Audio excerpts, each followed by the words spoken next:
What's happening? What's happening? Let's get it. Let's get cooking. Let's get it popping. Join in. I'm gonna open the panel. We're gonna cook today. For sure, for sure.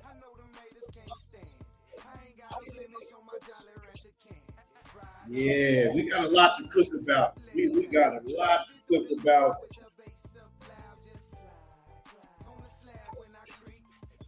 G5, what's happening with it? What's good with it, G5? Let me see who in the building. Gabe Moore, what's happening with it? Speaks in the building. Anthony Johnson in the building. Salute. Yeah, I'm gonna open up the panel so whoever want to cook, he can come up here. We gonna cook about everything going on.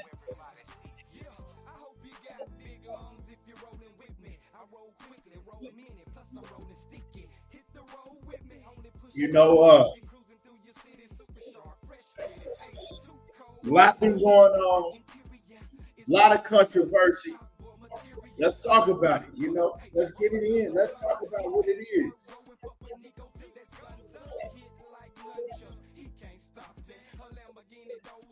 You see.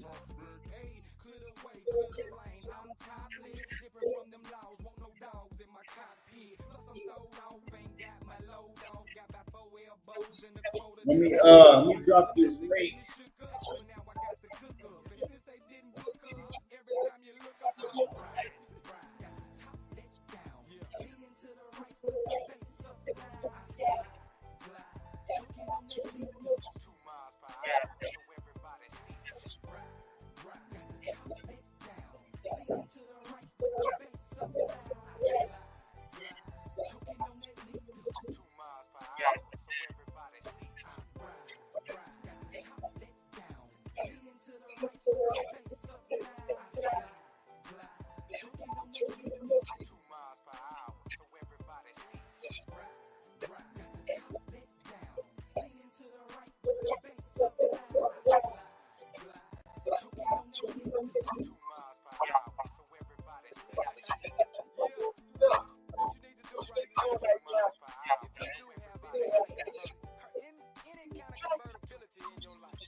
Let me turn that TV off before they.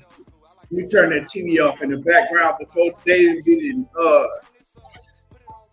red flag the YouTube. Hold on real quick, y'all.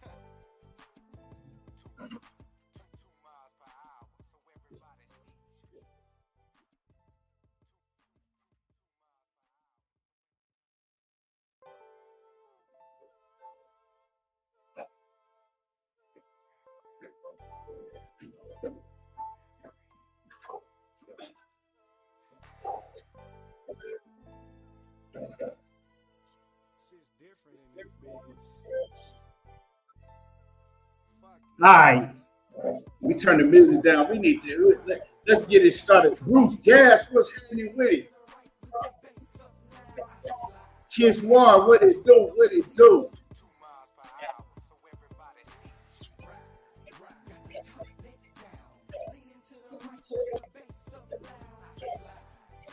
Can y'all hear me good?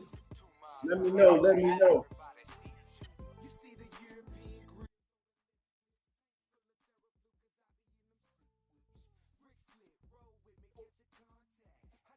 All right. Let's cook. It's a lot going on in boxing, right? And I'm gonna jump straight into it. I ain't finna waste no time. What's good with it? Bruce Gas, the OG in the building. Salute to the OG Bruce Gas. Now, first thing I'm gonna get into and cook on is right off the rip, right? Because the whole Boots going over there to train with Canelo Alvarez, that's been a big topic, a big discussion. I cooked on it. I did a live video and let everybody know how I felt about the situation. And I'm going to just give it to y'all raw. like I said before, first of all, I never thought that Boots would go spar with Canelo Alvarez. For one, is that when you a high profile fighter like Boots, when you on Boots' level, when you a unified world champion, when you on that level, you really ain't, a sparring partner. Like you ain't a sparring partner. You know what I'm talking about? Like Errol Spence ain't finna go spar and help Manny Pacquiao. You know what I'm saying? Shakur ain't finna go to, let's say, a camp for, I don't know, whoever is the next, dude at 140. It's just when you get to a certain level, you ain't a spar partner because you're looking down the line. If the weights are not too far off, you looking down the line, it's like, okay, I might fight him in the future. So I ain't gonna spar him because I'm on his level, or I might be better than him. So I'm not gonna spar him. I'm on that level. I'm a star in my own right? So I never thought that Boots was gonna go spar no Canelo Alvarez.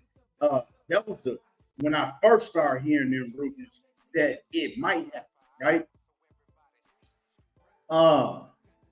That's just how I felt about it. That was my first thought about it. Like, nah, that ain't gonna never happen because Boots ain't no sparring partner.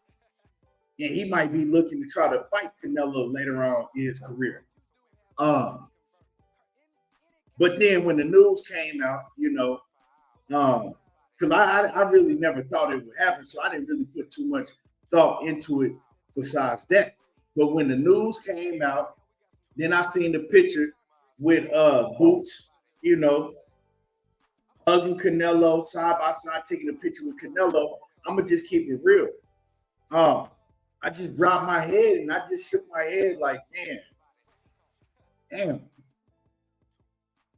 That was my reaction. I was like, damn, Boots. And the reason that was my reaction is because for a whole different reason, maybe than the next person.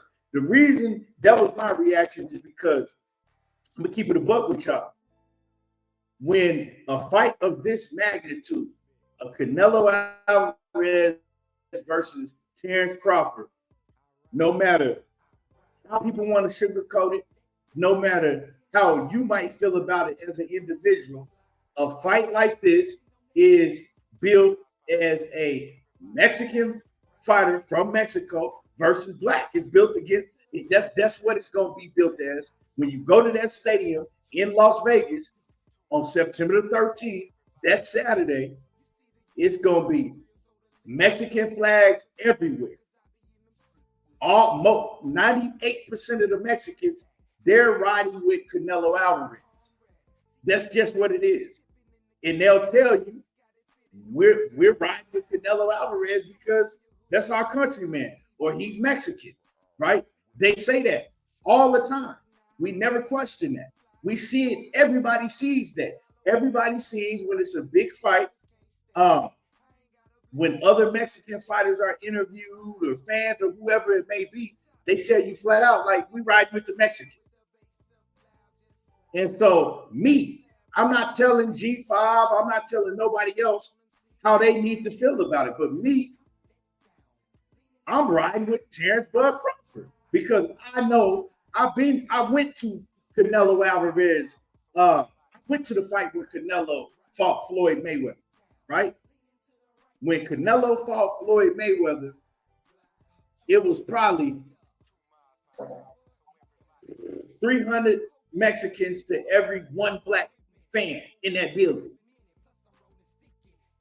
And all of the Mexicans, and when I say all, I'm saying overall, as a large majority, they was all going for Canelo because he was a Mexican. Mexican flags, all of that shit. So in that stadium in Las Vegas, it's going to be the same shit, right? Because the Mexican fans, they're prideful. It's already Mexican versus black.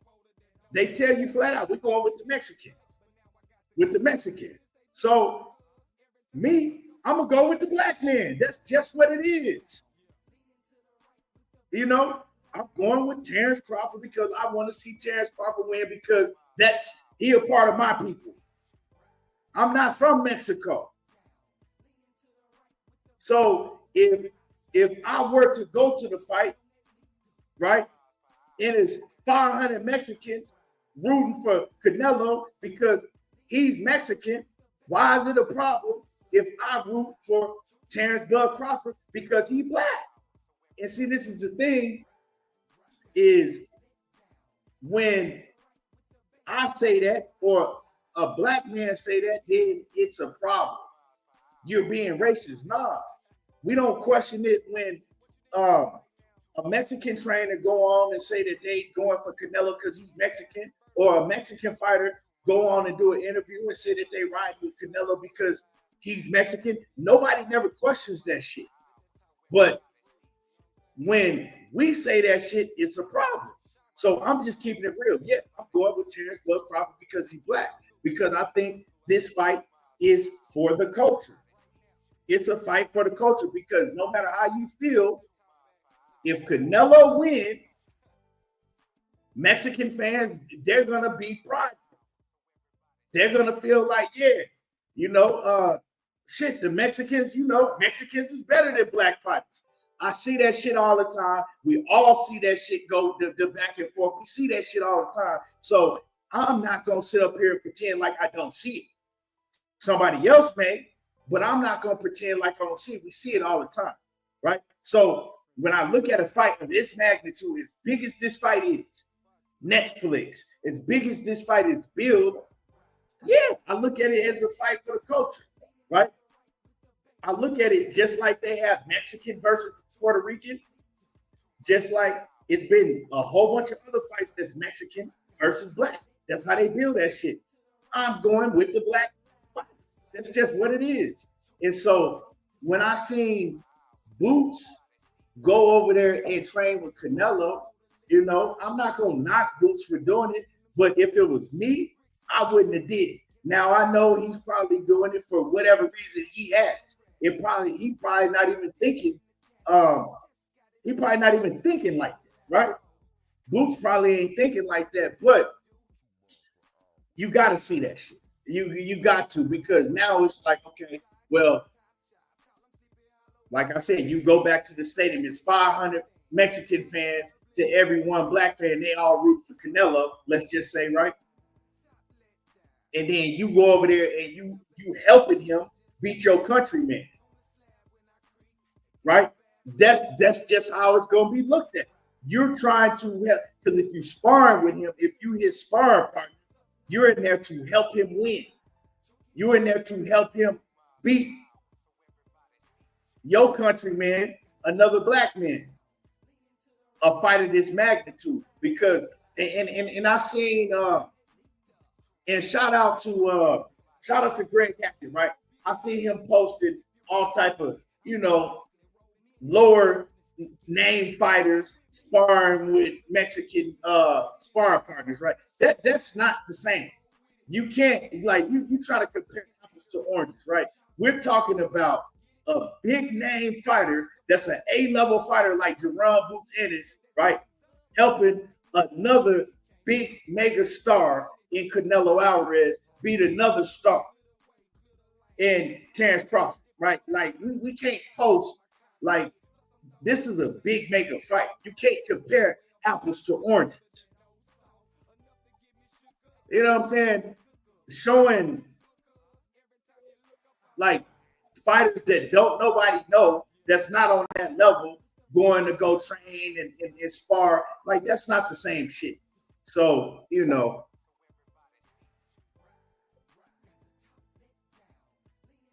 yeah, I salute to Big Dog Willie, man. I'm not really trying to cook on no tank shit today, man. I want to cook on, it's a lot of other shit going on in boxing besides, Tank and Jake Paul. I don't even really want to get into none of that. But salute to Big Dog, man. I appreciate you. But Hold on. All right.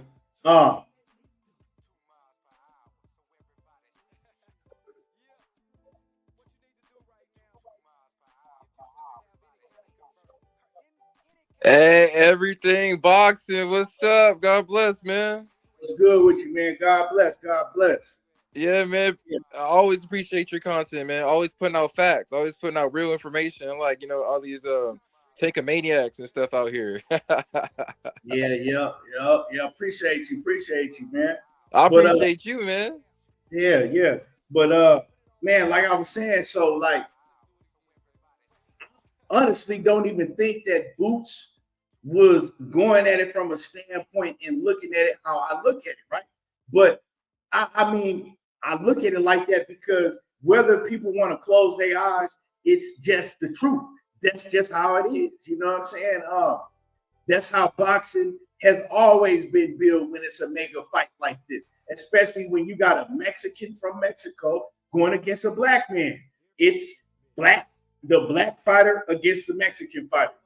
Um, so when I look at it, right, when you hit that stadium, like I said, it's gonna be Mexican flags everywhere.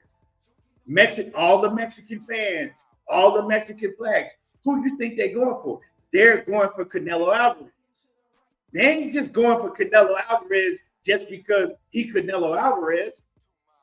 They're going for Canelo Alvarez because he is a Mexican fighter. That's their pride. So essentially, even if Boots ain't looking at it like that, yeah, you helping. You're trying now. You on his team, right?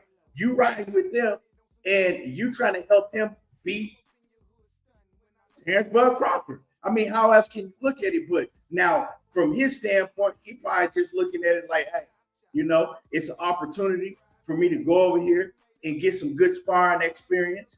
I'm getting paid for it at the same time, and I can pick Canelo Alvarez's brain because he one of the best in the business. Also, it's an opportunity for me to test my abilities against the best, right? But and so I think that he's probably looking at it like that. So I'm not knocking Boots, but I think it's a time. It's a time to do that. And to me, this wasn't the time. I wouldn't have did it, but I can't tell another man what to do.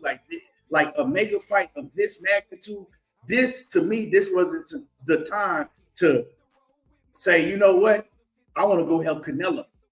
Like to me, you could have did that last camp, or the camp before that, or the camp after that. Like to me, this wasn't the time. But it is what it is. I'm not finna cry about it. I'm just giving y'all my honest opinion on what I thought when I heard the news. You feel me? I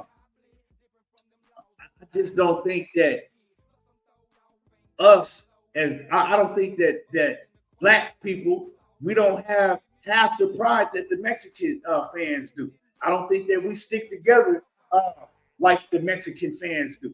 Like I said, anybody that think I'm just talking, well, y'all know I ain't just talking. You know it's the truth. But a lot of people want to close their eyes to it. Go to that stadium, right? Go to Las Vegas Stadium on September the 13th when that fight happened, and you're going to see what I'm talking about. You're going to see 500 Mexican fans to every one black fan. And yeah, I'm just making an estimate, but y'all know what I'm saying. I've seen it. Like I said, I was in the building with Floyd Mayweather fought Canelo Alvarez. I seen how the Mexican fans crashed all the way the F out when Floyd Mayweather beat Oscar De La Hoya. They take that shit with pride. So I just don't think that we have that same like overall us like they do. We don't rock like that. And can't tell nobody else how to think. I can't tell nobody else how to rock. I'm just giving y'all my standpoint and how I felt about it. But hey, it is what it is. Um, yo, you want to add anything in on that? Oh no, yeah, I was listening. Yeah, I was listening to all the facts you were spilling, man. Yeah, that's facts. I love how you pointed out that. Yeah, man, Mexican fans they're more united than the black fan. It's Yeah, more like you were saying the estimate. It's that's facts. Like they're more supporting with one another and stuff like that. And I wish we could be like that too. But at the end of the day, I like that. I like you know how like Shakur was saying, like how he liked being the villain. He liked going to like the other hometowns or like he liked with everybody against him, and he beat that guy. You know what I mean? And that makes the win even more even better in my perspective. And that's what it's gonna be like for Bud at the stadium in Vegas. So like Bud, you know he gonna like I'm going for Bud. I got him beating Canelo by decision or TKO. I think he might stop him. I'm with Boots Ennis on that. I know Boots and Boots on different pages, but I'm with Bozy. I think Boots he can't stop him. He could box, he could move, he could do everything, and he got the tools. He got a very great chance to beating Canelo. So yeah. Now another thing I want to cook on, man. So I'm seeing everybody come out with these rumors that Canelo Alvarez is getting his ass beat by Boots, and I'm seeing a lot of content creators, like all the content creators, is putting that news out. It's rumored that Canelo getting beat up by Boots and this, and that, right? That he made Canelo quit in like 3 rounds. And this is what I'm gonna say about that, right? That rumor came out from a 15-year-old kid that trolls all the time. He's a diehard Tank fan. yeah, Yeah, he's a diehard Tank fan, and all he do is troll all the time, right? This is a kid. So I'm gonna just say, before people, especially these huge platforms, start running with this news, y'all check and find out where this news is coming from. That's why I didn't say nothing about it, because I seen where it came from. It's a 15-year-old kid. So, I mean, y'all want to that saying like, "Oh, my sources." Man, he ain't got no sources. He's just he's saying some shit because he knows it's gonna stick, and he knows that this is a big fight. He knows the type of fighter that Boots is, and if people hear that, everybody is gonna run with it. Man, it's the oldest trick in the book. Don't believe everything you see and hear on the internet. Just is what it is. Now, if this were to be true, would I be shocked? First of all, I wouldn't be shocked if Boots was getting the better of Canelo. Nah, I would be, because to be honest, I think that Boots at this point in his career, and that Canelo this point in his career, I think that Boots is a better, like straight up, pound for pound. I think that Boots is a better fighter than Canelo is, at in this time in both of their careers right now. A lot of people looking down. I'm a Boots fan. I think that Boots is hella talented. I think he one of them ones. Although a lot of these situations and news that's coming out, don't make him look that good. But I see what I see in the ring, right? And I think that Boots is a better talent than Canelo Alvarez right now, as just far as pound for pound. Oh, that's facts. So I wouldn't be surprised if Boots was getting the better of him. But then when you go as far as saying, "Oh, he made Canelo quit in 3 rounds," and nah, come on, man, like do y'all know the type of fighters that Canelo been in the ring with? Do y'all know, man? Come on, like that's where when you telling a lie, but then you go too far with the lie. right. So that's how I looked at the shit, man. I'm not putting too much into that, right? And everything boxing. You know what? I'm glad that you pointed that out, because I'm gonna raise my hand. I ran with that. I ran because look. It was another account on X that showed like the pictures with Boots and Canelo, and they showed Canelo had like bruises and lumps on his face. And you know what I was saying? I said that if Boots attacks had an effect on him like that, like, and he's the smaller guy, he got lesser skills than Bud. Then imagine what Bud gonna do in a real fight with real gloves. You know what I mean? And Boots doing that with sparring gloves. You know what I mean? Yeah, that's my fault for falling victim to that. It is grasping at straws. I feel like. Yeah, and I mean, we don't know. Like, you know what I'm talking about? Like, anybody can come out and say anything, man. Like, and that's what the internet does. And you got, I mean, come on, man. It's a 15-year-old kid, you know. And salute to him. He's just a kid. Right. But you know, and I'm not down him because he's a kid, you know. But like, yeah, like people need to stop believing everything they hear on the internet. And Right. as far as the fight, we got to really look at this fight, right? And break the fight down. Jimmy Boxer says what's important is that Bud isn't listening to that stuff. He's just working. Yeah, because man, Yeah, like, facts, Jimmy. these fighters are not listening to that fake shit on the internet, you know. But as far as the fight, right, we really got to look at this fight and break it down from the standpoint, and we all got to ask ourselves, right?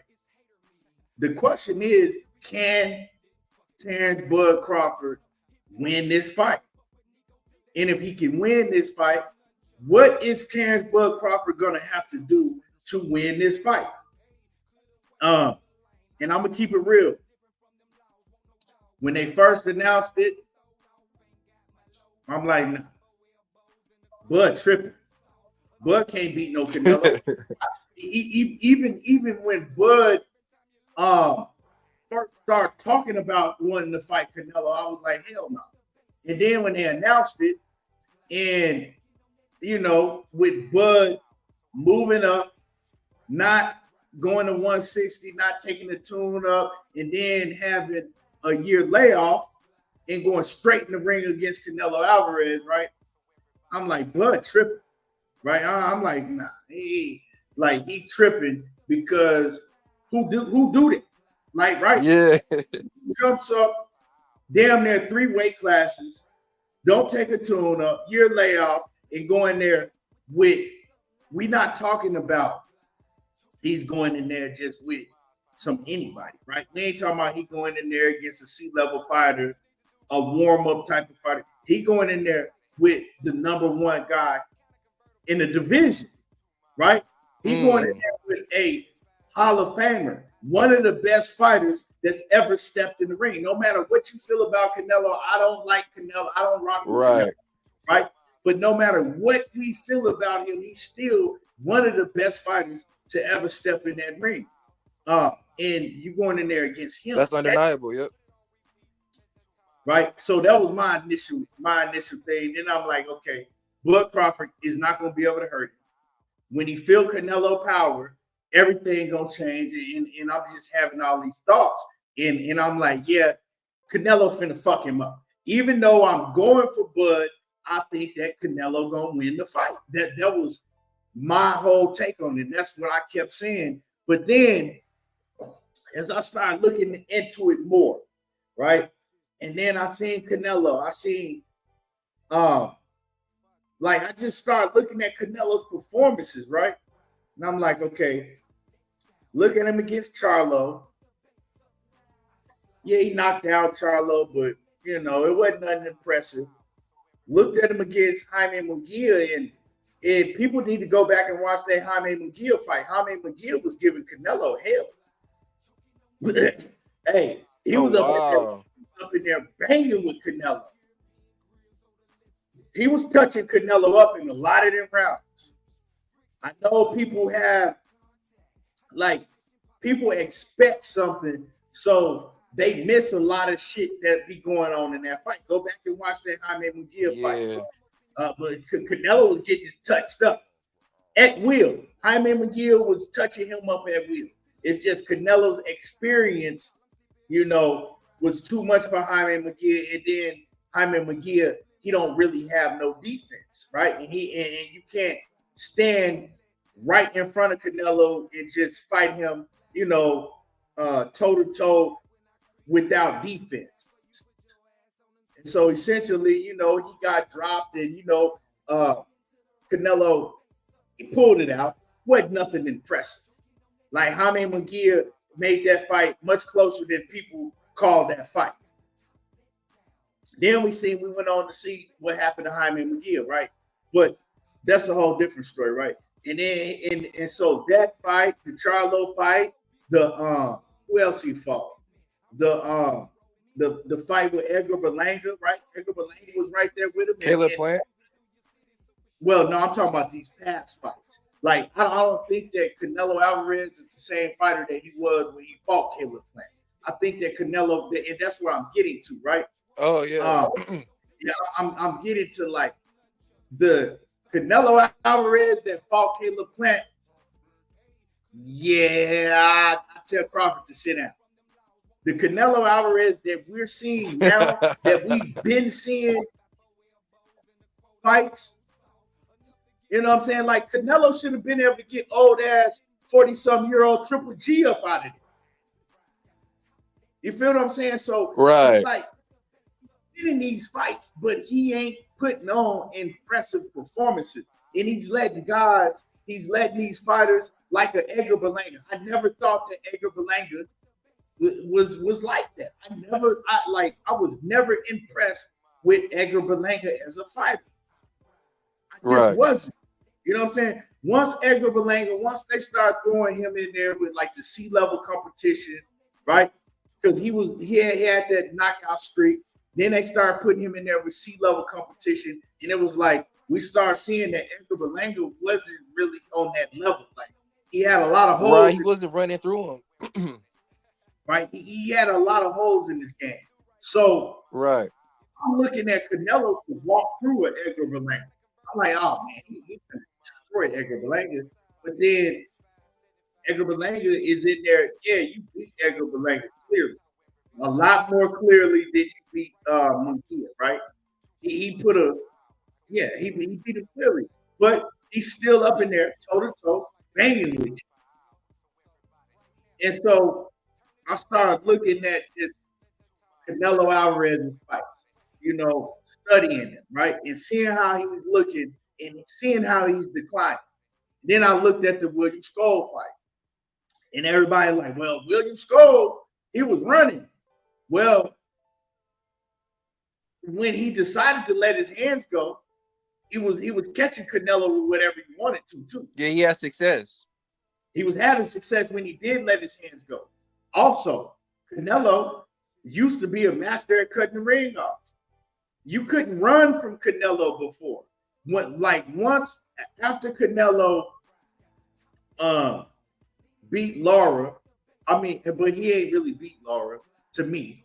I thought Lara won that fight, but that's a whole different argument in itself, and it really don't matter now, right? But after, Canelo, I thought he learned how to cut the ring off. He was good at cutting the ring off. You see what he did to Caleb Plant. Caleb Plant was he couldn't, he know how to cut the ring off, but now it's like, okay, he ain't even cutting the ring off. He wasn't even letting his hands go against William Skull. He's just following William Skull around, looking like a complete, idiot, just following him around the ring, not doing nothing. Wasn't doing shit. And then you put on a performance like that. So I start looking at Canelo overall performances, right? And I'm like, man, maybe Crawford do got a chance. And especially after that last fight. I'm like, then I'm like, you know what? I got Crawford beating him. You know what I'm talking about? Wow. I'm like, I got Crawford beating Canelo. I switched my pick. And I said, I got Crawford beating Canelo, right?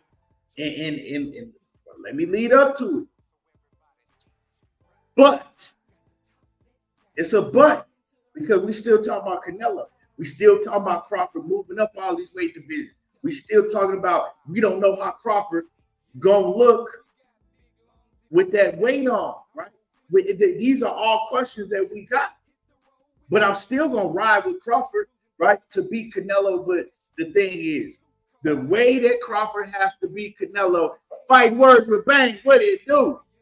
Yep, Canelo lost the score, Laura and Triple. Nah, I hadn't beaten Triple G. But man, y'all smash the like button, man. Y'all smash the like button. The link is pinned in the chat. So if y'all want to come up here and cook, you know, y'all. I do want to ask you something. Everything boxing. What's up? But let me land this real quick. Right? Oh yeah, my bad. Yeah, let me land this and then I'm gonna let you cook. But the link is in the chat if y'all want to come up here and cook. Let me make sure this link is in the chat. Hold on. Hold on, y'all. Let me make sure the link is in the chat. Okay, yeah. So this is the way that Terrence Crawford is gonna have to fight. Terrence Crawford is gonna have to fight, to me, in a way that he haven't fought at since his earlier days at 140. Terrence Crawford is gonna have to utilize the ring, and he's gonna have to use a lot of movement. Because everybody always know that Canelo, his biggest issue is fighting fighters that know how to box and move and punch with combinations, right? And his defense is gonna have to be on point. Defense gonna have to be on point, but he's gonna have to fight in the way that we haven't seen Terrence Bud Crawford fight in a long time. Since Terrence Crawford, like I said, his early days at 140. Because down the back end stretch of his 140 run, Terrence Crawford started banging. We really ain't seen Terrence Crawford utilize the ring and use like his footwork and fight, like, moving a lot. We haven't seen that Terrence Crawford since he fought Victor Postol, right? We ain't seen that Terrence Crawford since he fought Victor Postol. So with that being said, he gonna have to go back to Victor Postol type of performance. And the question is, can he do it moving up to weight divisions? We don't know that, right? Can he do it moving up to weight divisions with a year layoff and with all that extra weight on him? And he haven't fought like that since, like I said, what we gonna say, he ain't fought like that since what, 2015, 2016? You know what I'm saying? He ain't fought a whole fight like that since then. So that's the questions that we have. But what I do know, and the reason I believe in Terrence Crawford to put on a performance that we haven't seen him put on in years, is because he's been studying Canelo. All this time, he's been focused on one man, Canelo Alvarez. So he knows what he got to do to beat Canelo. I'm saying it, but he already know this shit, right? So whatever he has to do to beat Canelo, he know it. His whole team know it, right? And that's what they've been working on. And Terrence Crawford is a elite athlete. He ain't just an elite boxer. He is an elite athlete. Right. Go watch him on the basketball court. Go watch him on the football field. Right? Wrestling. He got wrestling too, a wrestling background. Yeah, and he have a high IQ, right? He got a high IQ. Now, so he can do it all if need be. The question is can he do it? You know what I'm saying? Utilize it for 12 rounds. Because I don't give a damn what nobody said. He ain't finna go in there and hurt no Canelo. Like, Canelo got probably, if Canelo don't have the best chin in boxing, who do? You feel me? Right. If Canelo don't have the best chin in boxing, let me know who do, and then we could talk about it. But as far as what he's shown and who he's fought, he got the best chin in boxing. They like, he didn't fought the Triple G's, the Kovalevs, we can go on and on, right? And they still got to go back to a clip when he was a kid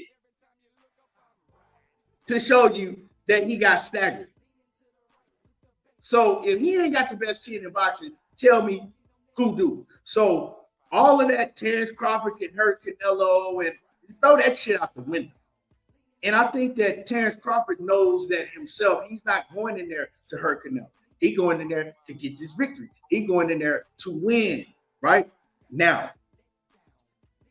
his defense got to be on point. Now, I don't believe that Terrence Bud Crawford got the best defense. I don't. I think he has good defense. I don't think he got great defense. I think that, you know, he gets caught with shots trying to exchange, but that's going to happen when you let your hands go like Bud Crawford let his hands go. But I don't think that his defense is up there. I think that's if one area that we could point at Bud Crawford and say that, okay, that's kind of a hole in this game, to me, is his defense. But I mean, shit, ain't nobody perfect. You know what I'm saying? But God, ain't nobody perfect but God. But his defense, that's one area that I think. So he's going to have to be, his defense is going to have to be on another level that night because if A1, yeah. Because if Canelo do close the gap, right? If Canelo do get to his body and Canelo do, you know, catch him with some shit, it's gonna be different than getting caught with by a Madrimov or getting caught by. Well, he didn't been hit by Triple G. Well, I mean, no, that was Canelo's been hit by Triple G. But it's gonna be different for Terrence Bud Crawford than getting caught by a Madrimov or shit. Even in Bivol, because Bivol ain't really hitting like that. You know, Bivol is a sharp 1-2 type of, you know, puncher. It's gonna be. Wait, I keep on naming niggas that Canelo fought. Yeah, I keep on naming all the niggas that Canelo fought. Crawford ain't fought nobody that's punching like that. Let's just so it's gonna be different than anybody that Crawford been in the ring with. He ain't never been in the ring with nobody on the big stage on live TV that can crack like Canelo. So right, to be on point. You know what I'm saying? It's gonna be different with them 10-ounce gloves on.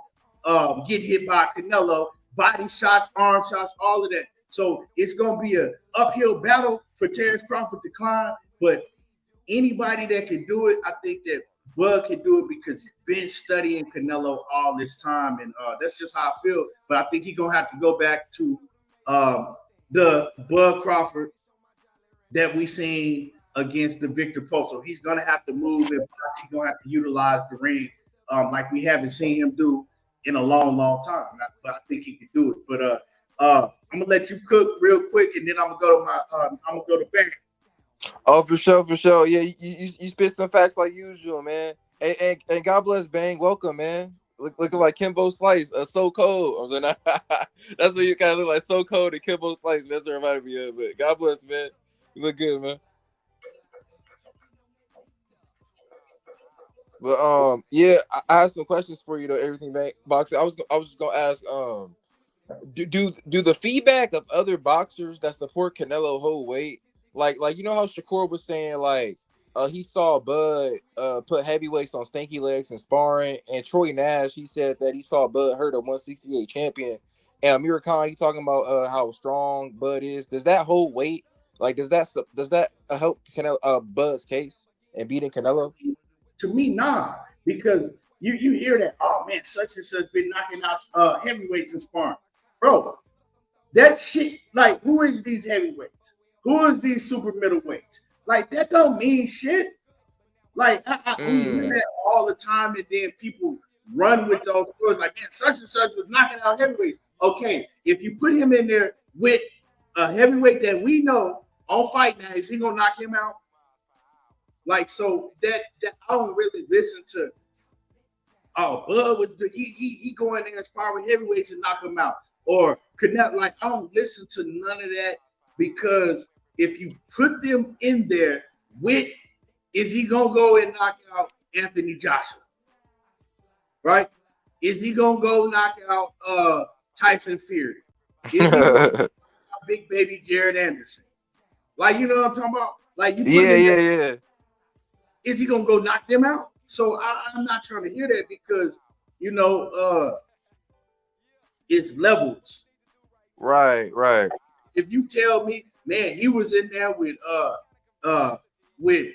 goddamn Big Baby Jermell Miller, he stopped him. Then I'm gonna look at that shit like, for real? With 16-ounce gloves on and headgear. So that's not like, you know what I'm talking about? Like, I go to the boxing gym, right? I can go to the boxing gym right now and grab a bunch of heavyweights that I know Bud will stop. But they ain't on that level. Right. So while you hear the same shit with Canelo, right? Canelo going there and he's stopping heavyweights. Okay, well, what heavyweights is he stopping them? Because you don't see him moving up to heavyweight. Because if that was the case, right, one of them niggas would have been moved up to heavyweight. So I don't like, yeah, I hear it all the time, but I don't really take I don't take heed to that shit. You know what I'm saying? Yeah, I see what you mean. Matter who it is, no matter who it is, I never take heed to that shit because if that was the case, you'll move up and you know what I'm saying? You go snatch somebody's title if you stopping heavyweights like that. So it just man, I don't listen to all that sparring shit. Yeah. I see what you're saying. I guess the focus is just like it's just on their power. Like you know how like sparring 16-ounce gloves, and I guess that they mind frame is, you know, heavyweights they way bigger and way more durable than like a middleweight. So I guess they saying they had if he could put a heavyweight on Stinky, a guy who's like bigger and more durable than like a 168 pounder. That imagine what's gonna happen in a real fight to like a smaller guy like Canelo. I guess they try to measure it. That's what they doing. They measuring it. Yeah, you can't measure that, man, because it's the levels. You feel what I'm saying? It's the levels. It's different levels, bro. It's you know, like I said, with the whole Boots situation, you know, when I first heard the rumors that Boots was gonna maybe spar Canelo, I said nah, because Boots ain't no sparring partner. That was my first like that's some bullshit because Boots ain't no sparring partner, right? Right. So like it's different levels because if you a heavyweight, right, and you on that level, you're not sparring, Bud. You not a sparring partner. You ain't going to spar, Bud. You ain't going to like, you know what I'm saying? So it's those guys are sparring partners for a reason. These heavyweights that you hearing getting stopped, they sparring partners for a reason. You know what I'm saying? You ain't hearing niggas talking about, I came into camp at 160 and I was stopping Wilder. Like you just not hearing that. Or I stopped Anthony Joshua. You're not hearing that type of shit. You're hearing, they were stopping heavyweights. Okay, yeah, I'm pretty sure that Bud Crawford was stopping Jeremiah Milton's big sloppy ass.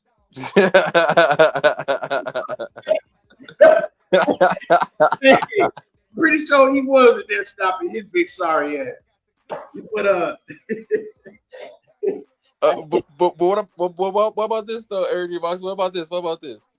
Okay, so like if you can, you know how heavyweights are more durable and bigger than middleweights. Like if you can put a heavyweight on Stinky legs, does that mean you're powerful enough to to knock out a middleweight because they smaller? Just all depends, bro. Like I said, it's anybody. You're powerful enough to knock anybody out if you catch them in the right place. Oh, you know? Wow. Okay, so you with accuracy and placement. Okay. Yeah, but it's just like, man, you not my whole thing to answer that question. If you put, let's say, because we're talking about Bud, right? If you put Terrence Bud Crawford in the ring with David Benavidez at 168, would you bet on him to stop David Benavidez? No. Yeah, you ain't. You know what I'm saying?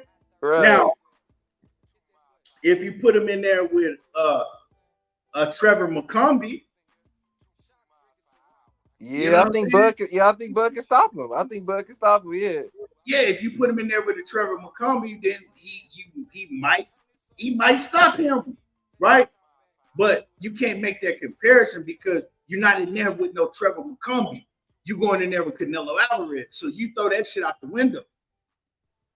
I don't give a fuck if you say that he stopped King Kong. He ain't going in there and stopping Canelo. You know what I'm saying? Right. You know. Oh, so what do you think about Bud Power though? Like up at 168, you think his power gonna carry? I don't think that he need to go in there and focus on his power. I Oh, think okay, that he okay. needs to focus on being sharp and accurate and getting some respect. You know what I'm saying? Like basically, he need to have respectable power. He don't need Yeah, to go yeah. in there trying to load up on this shit because when you loading up and you trying to okay, I'm in here with this power. That's when you get caught with some shit, and that's when you might be, you know what I'm saying? Hey, you might be snorting that motherfucking canvas. Yeah. You know what I'm saying? You might be snorting that motherfucking canvas. Hey, Yeah. what up? Hey, okay, you good? Yeah. So I don't even think that Terrence Crawford ain't no goddamn dummy. You know what I'm saying? Like Bud is smart enough to not listen to what some of the fans are saying. Like, oh man, he can hurt Canelo, man. Like he ain't listening to that shit. He didn't Right. see he didn't see Canelo Alvarez fight since he's 15 years old and ain't nobody did nothing to him yet. So he ain't going in there. He going in there to try to win the fight. Right. All of that, like if he go in there trying to hurt Canelo and get his ass knocked out, what you think the same fans that said, man, he can stop Canelo, man. If he catch Canelo, man, he can hurt. Them same fans is gonna be joning the fuck out of him. Man, he know better to go in there and try to load up and trade with Canelo. So man, he ain't listening to that shit. He trying to go in there and he trying to win that fight, man. Yeah. Well, do you think that Bud do you think that like he will have like respectable enough power to get the opportunity to get the stoppage? Do you think the opportunity will come up? No. No. I think that Bud's gonna go in there. He gonna execute his game plan to the fullest. I think that he has been studying Canelo all this time, and that's what his main focus has been on. That one man. He ain't thinking about nobody else before or after he's studying Canelo. And I think that the game plan don't have nothing to do with trying to go in there and hurt Canelo. Okay. That's smart. He gonna get his ass hurt. Bang, what did you do? Appreciate you. I think you're on mute. There you is. You can hear me? Yeah. Oh yeah, we can hear you now. What's up, Bang? Hey, what's going on, man? If y'all don't know about me, it's Fighting Words with Bang. Y'all go subscribe to that. Hey, look at KT. I was just getting at you right quick, man. I was on my break, but I got to get back to work now, though. But just real quick, when it comes to the Canelo and Crawford situation, I feel like the best way for Crawford to beat Canelo is to take a page out of Skull book. I ain't saying run around all night. But what Skull did, where he had a lot of success at against Canelo, was he was countering with combinations and getting out the way. Just counter with combinations, get out the way. It's gonna frustrate him. Keep that jab in his face. Keep that jab in his face. If you get too close to him, smother him. Wrap up, get on up out of there. Just fight a real smart, smooth fight with Canelo. Because for me, Canelo lost to Laura. Laura fought him a certain way. Canelo lost to Floyd. Well, Laura did a lot of moving around, kept him at the end of his jab in that 1-2. Floyd fought him mid-range and on the inside all night long, hit him with all kind of shit. So in two different ways that I see that Canelo lost. The third way I seen Canelo lost was to William Skull. William Skull, he did a lot of moving, granted, but when the success that he had was coming from combinations when he countering. You feel me? So I believe that if Crawford check his distance, I think his arms might be a little bit longer than Canelo's. I think if Crawford just stay at the right distance with him, right? Keep that jab in his face. And I think he should fight him southpaw so the jab can be even stronger His right hand stronger than his left hand. So I think he gonna fight Canelo southpaw the whole fight. So he can keep that power in the front of him. Jabbing, you know what I'm saying? Counter with combinations. When you get close enough to him, don't get in no bang out, smother him. Because your defense ain't as crispy as Floyd's was. Floyd was able to stay caged up in the pocket with him. Floyd didn't run from him. Canelo was on the back foot sometime, like for the majority of that fight. Floyd ain't got the most power in the world, but he was smart and sharp. His Right. punching is sharp. You feel me? Now when it comes to the Boots thing, I don't know about everybody's take on this, right? I'm a Boots fan. I salute Boots for going out there and getting that experience. He ain't no sparring partner, but we is talking about Canelo. It's almost the same as it's almost equal to Floyd calling Boots in for a training camp and Boots hold on and Boots go out there and help Floyd as a champion. You know what I'm saying? It's an opportunity. Plus Boots getting ready for a fight. I like it. I like it for Boots, but I still got Crawford winning. Me Yeah, me too. personally, me personally, I don't think Boots did nothing wrong by going out there to rock out with Canelo. I don't think he did nothing wrong.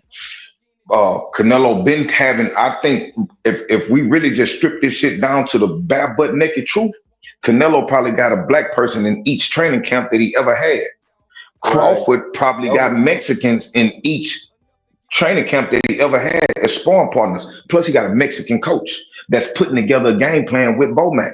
So I don't look at it like that. Not me. Right. You know what I'm saying? Not me. I respect it. He went over there, he getting his money, he getting some experience, and he getting a fight, a 68 pounder to help him prepare for his debut at 154. I'm not mad at that. You know what I'm saying? But look, KT. Hey boy, you know what it is with me and you, boy. I gotta get back to work. What's your name in the cone over there? Jab like Yeah, Shakur. Jan like Shakur. Hey, salute to you. Salute to everybody in the chat, man. Yeah, likewise, man. Hey, yeah, Hey, man. and that Fighting was a words with beautiful Bang. analysis you gave, man. Sir, I appreciate hey, that. y'all go sub and fight words with Bang. Absolutely, man. Hey, KT, I'm still in the chat, baby. We finna have a meeting. I gotta get to this meeting. I'm late. I got you, my nigga. Yes, sir. Yeah, Yeah, yeah, yeah, hey, that was a fire analysis he gave. I messed with that whole thing. yeah, yeah. And so when I was saying when he fought, maybe you know what I'm saying. A lot of people probably don't maybe not have seen that fight, but when he fought Victor Postal at 140, that's Yep. exactly what I was talking about. When what Bang was saying, that's how he fought Victor Postal at Oh, with the combinations and getting out. combination, the moving, getting up out of there, because Victor Postal was built at the time as, yeah, he'll knock your ass clean out at 140. You know what I'm saying? Victor Postal was built like as a boogeyman at the time that Crawford fought him at 140. And Crawford ain't fighting him like we see Crawford fight everybody else. Crawford was using his jab. He was sticking, moving, throwing combinations in and out. He was utilizing the range. And he wobble Postal too. Yeah. So that's what I was talking about, right? Exactly what Fight Word with Bang was saying. That's what I was talking about when That's I said gonna work. have to go back and fight a fight like he did when he fought Victor Postal. We ain't seen him do that since he fought Victor Postal, right? But he gonna have to go back to that style that he utilized in that Victor Postal fight in order to beat Canelo, and I think that he can do it. Although he ain't did it in a long time, so it's gonna be an uphill battle, right? It ain't gonna be easy, especially under the bright lights, trying to do something that you haven't done in 10 plus years. Because we can't really name a fight at 147 that Bud fought like that. He ain't fight nobody like that at 147. He really pretty, for the most part, we seen him use angles and shit like that, but we ain't really seen him, fighting using combinations in and out. We ain't see him use his legs like that at 147. Like I said, he stopped doing it the back end of 140.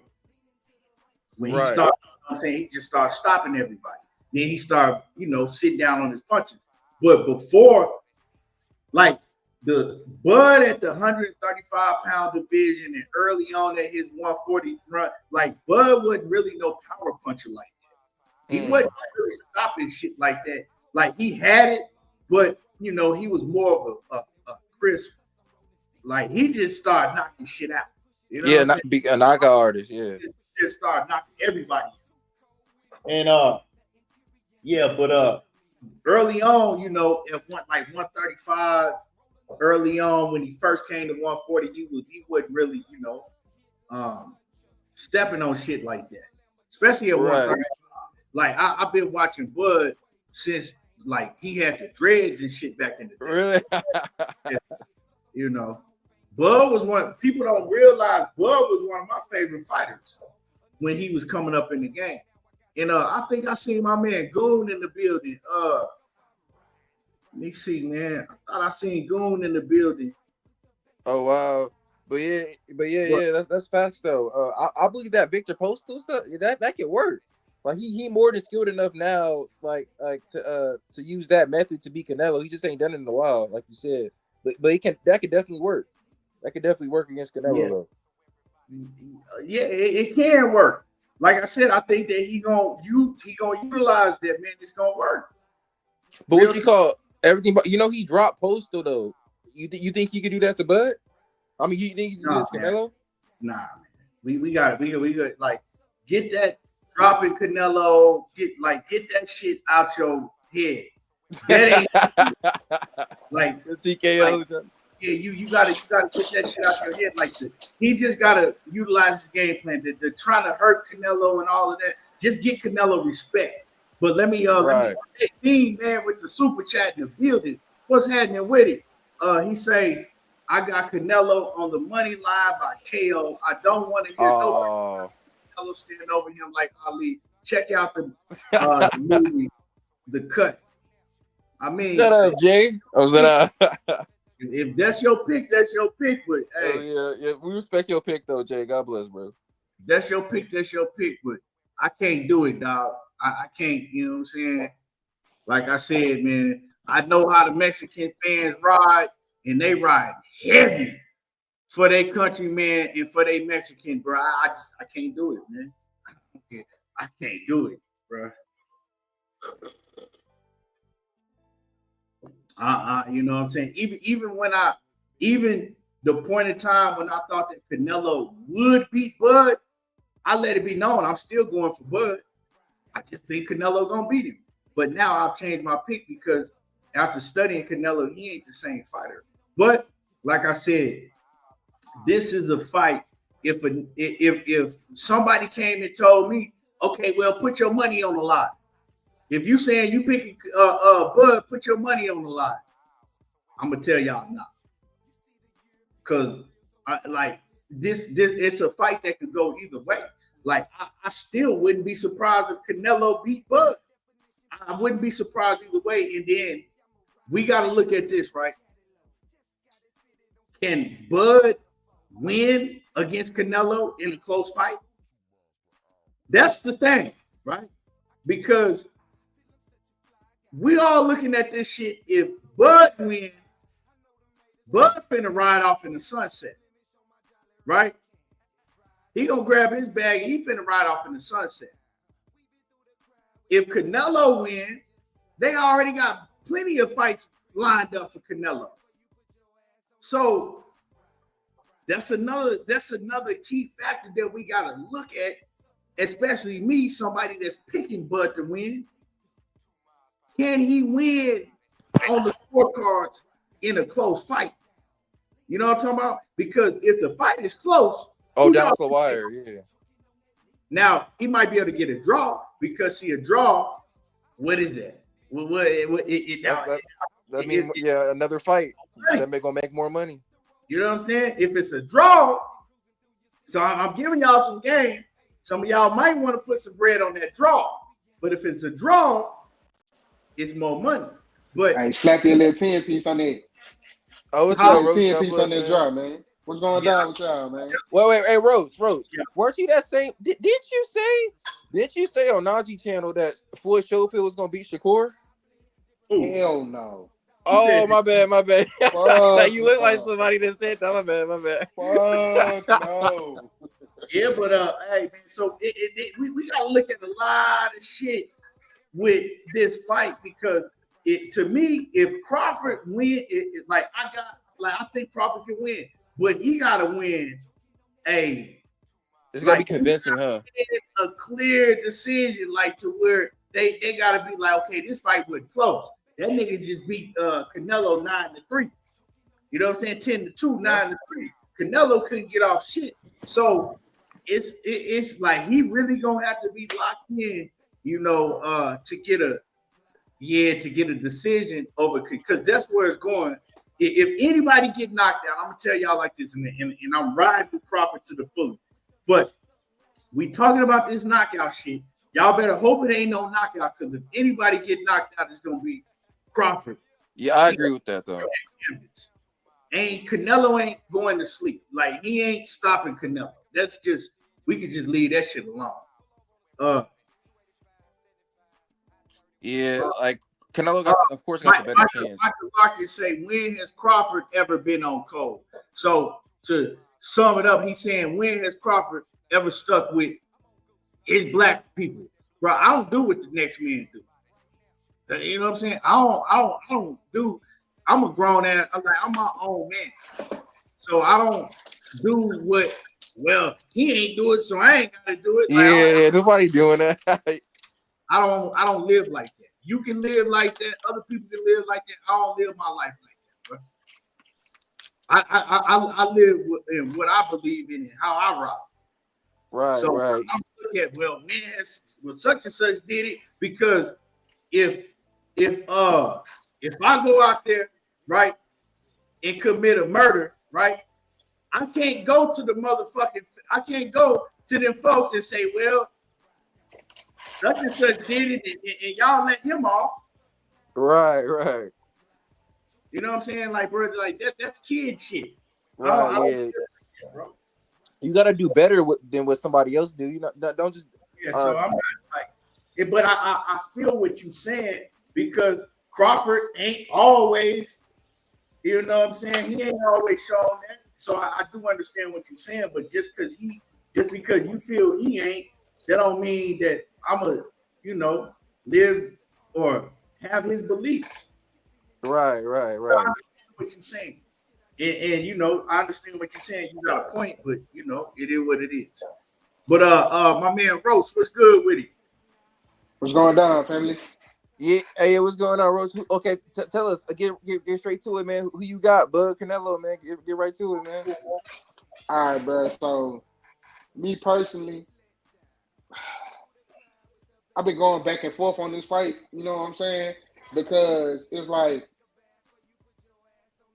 I'm betting Bud. I'm not gonna lie to you. I got Bud in a couple of parlays. You know what I'm saying?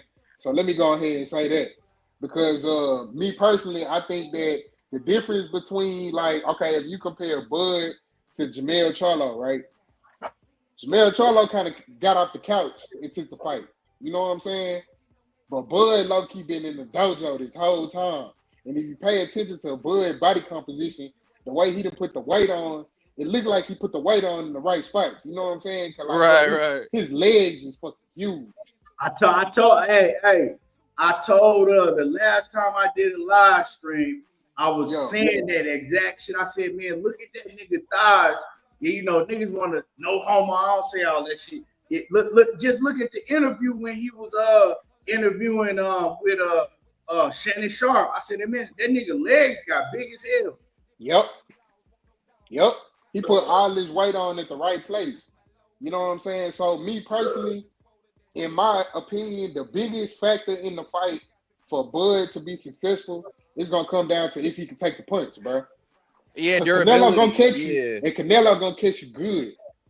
So when Canelo catch you good, cause look, I was rewatching the Jermell Charlo fight with my partner maybe like a week ago, bro. This nigga Canelo hit Jermell Charlo so hard in the arm the first round. I seen the moment where Mel was like, "Oh shit, I didn't know that nigga was throwing that shit." You know what I'm saying? Like, bro. So in my opinion, it's just gonna come down to if he can take the punch.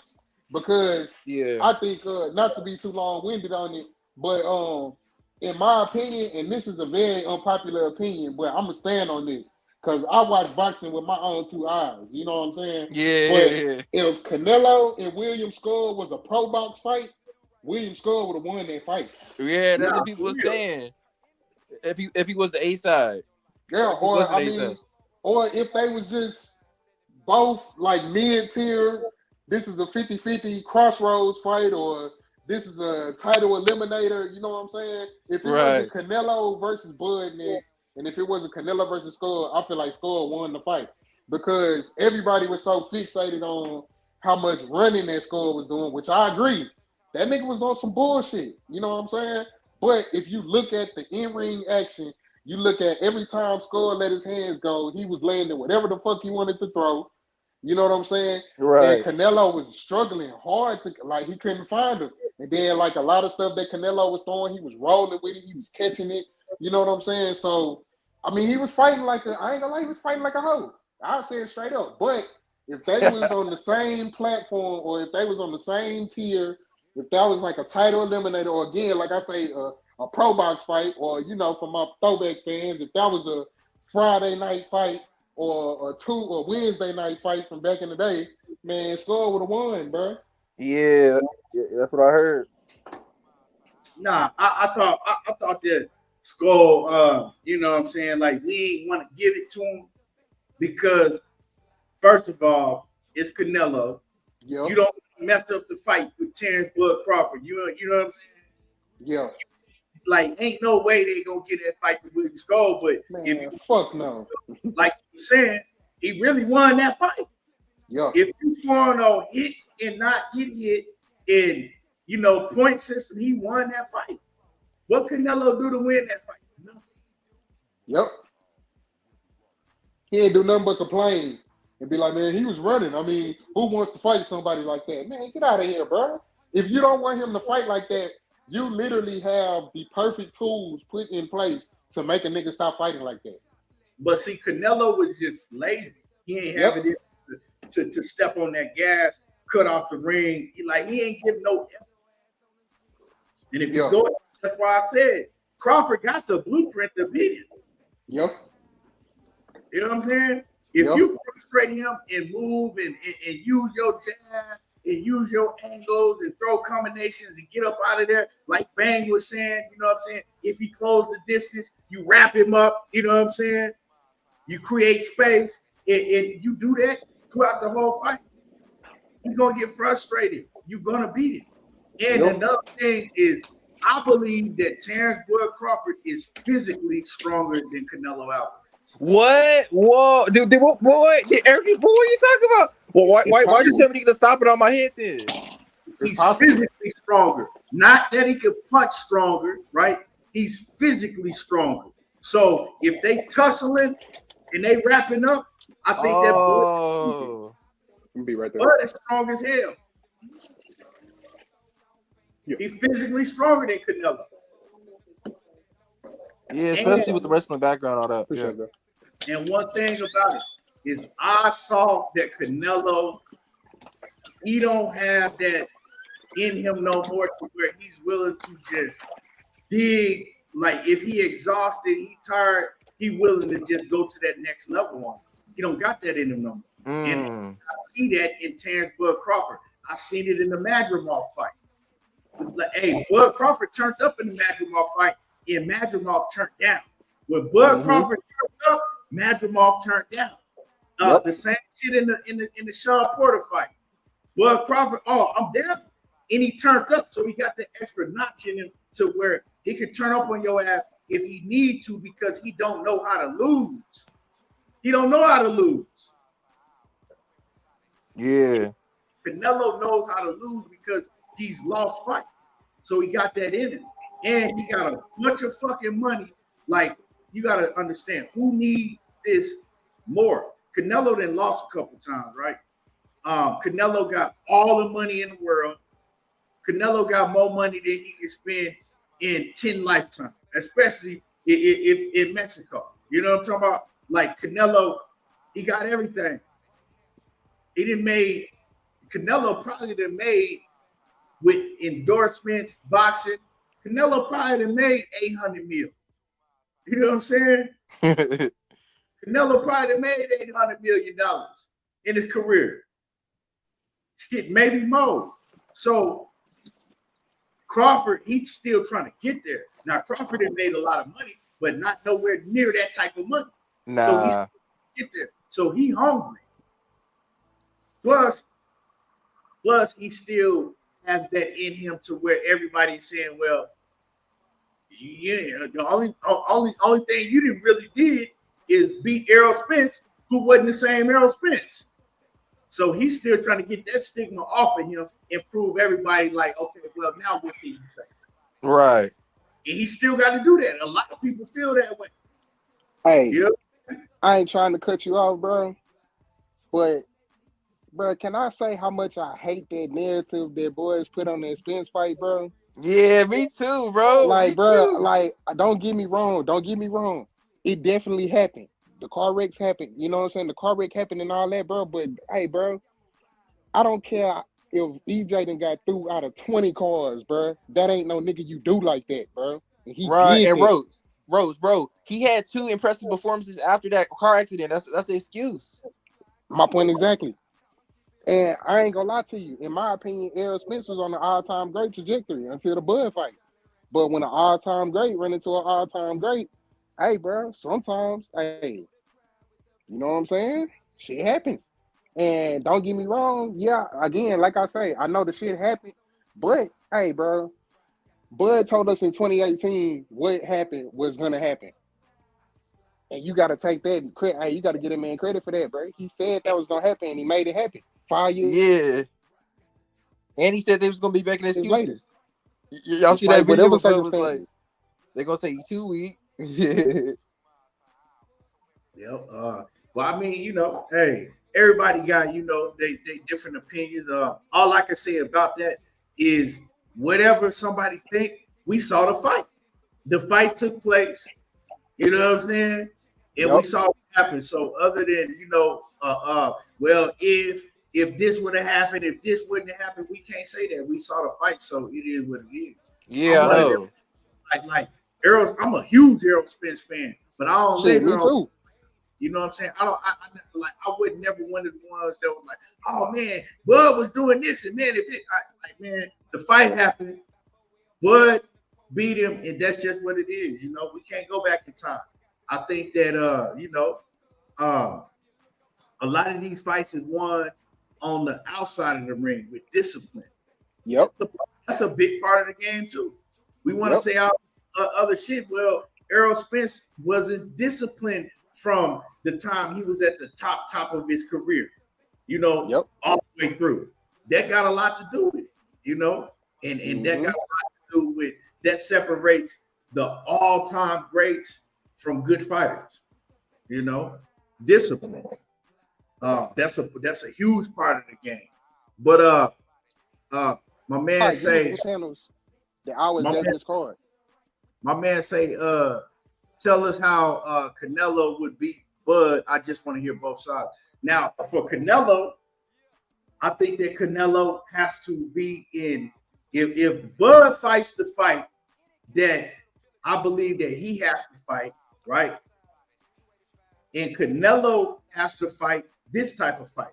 Canelo has to go in there. He got to be in great shape, like he was back when he fought Caleb Plant. You know what I'm saying? Because we ain't seen him really be that type of Canelo in a long time to where he's willing to go out there and get you.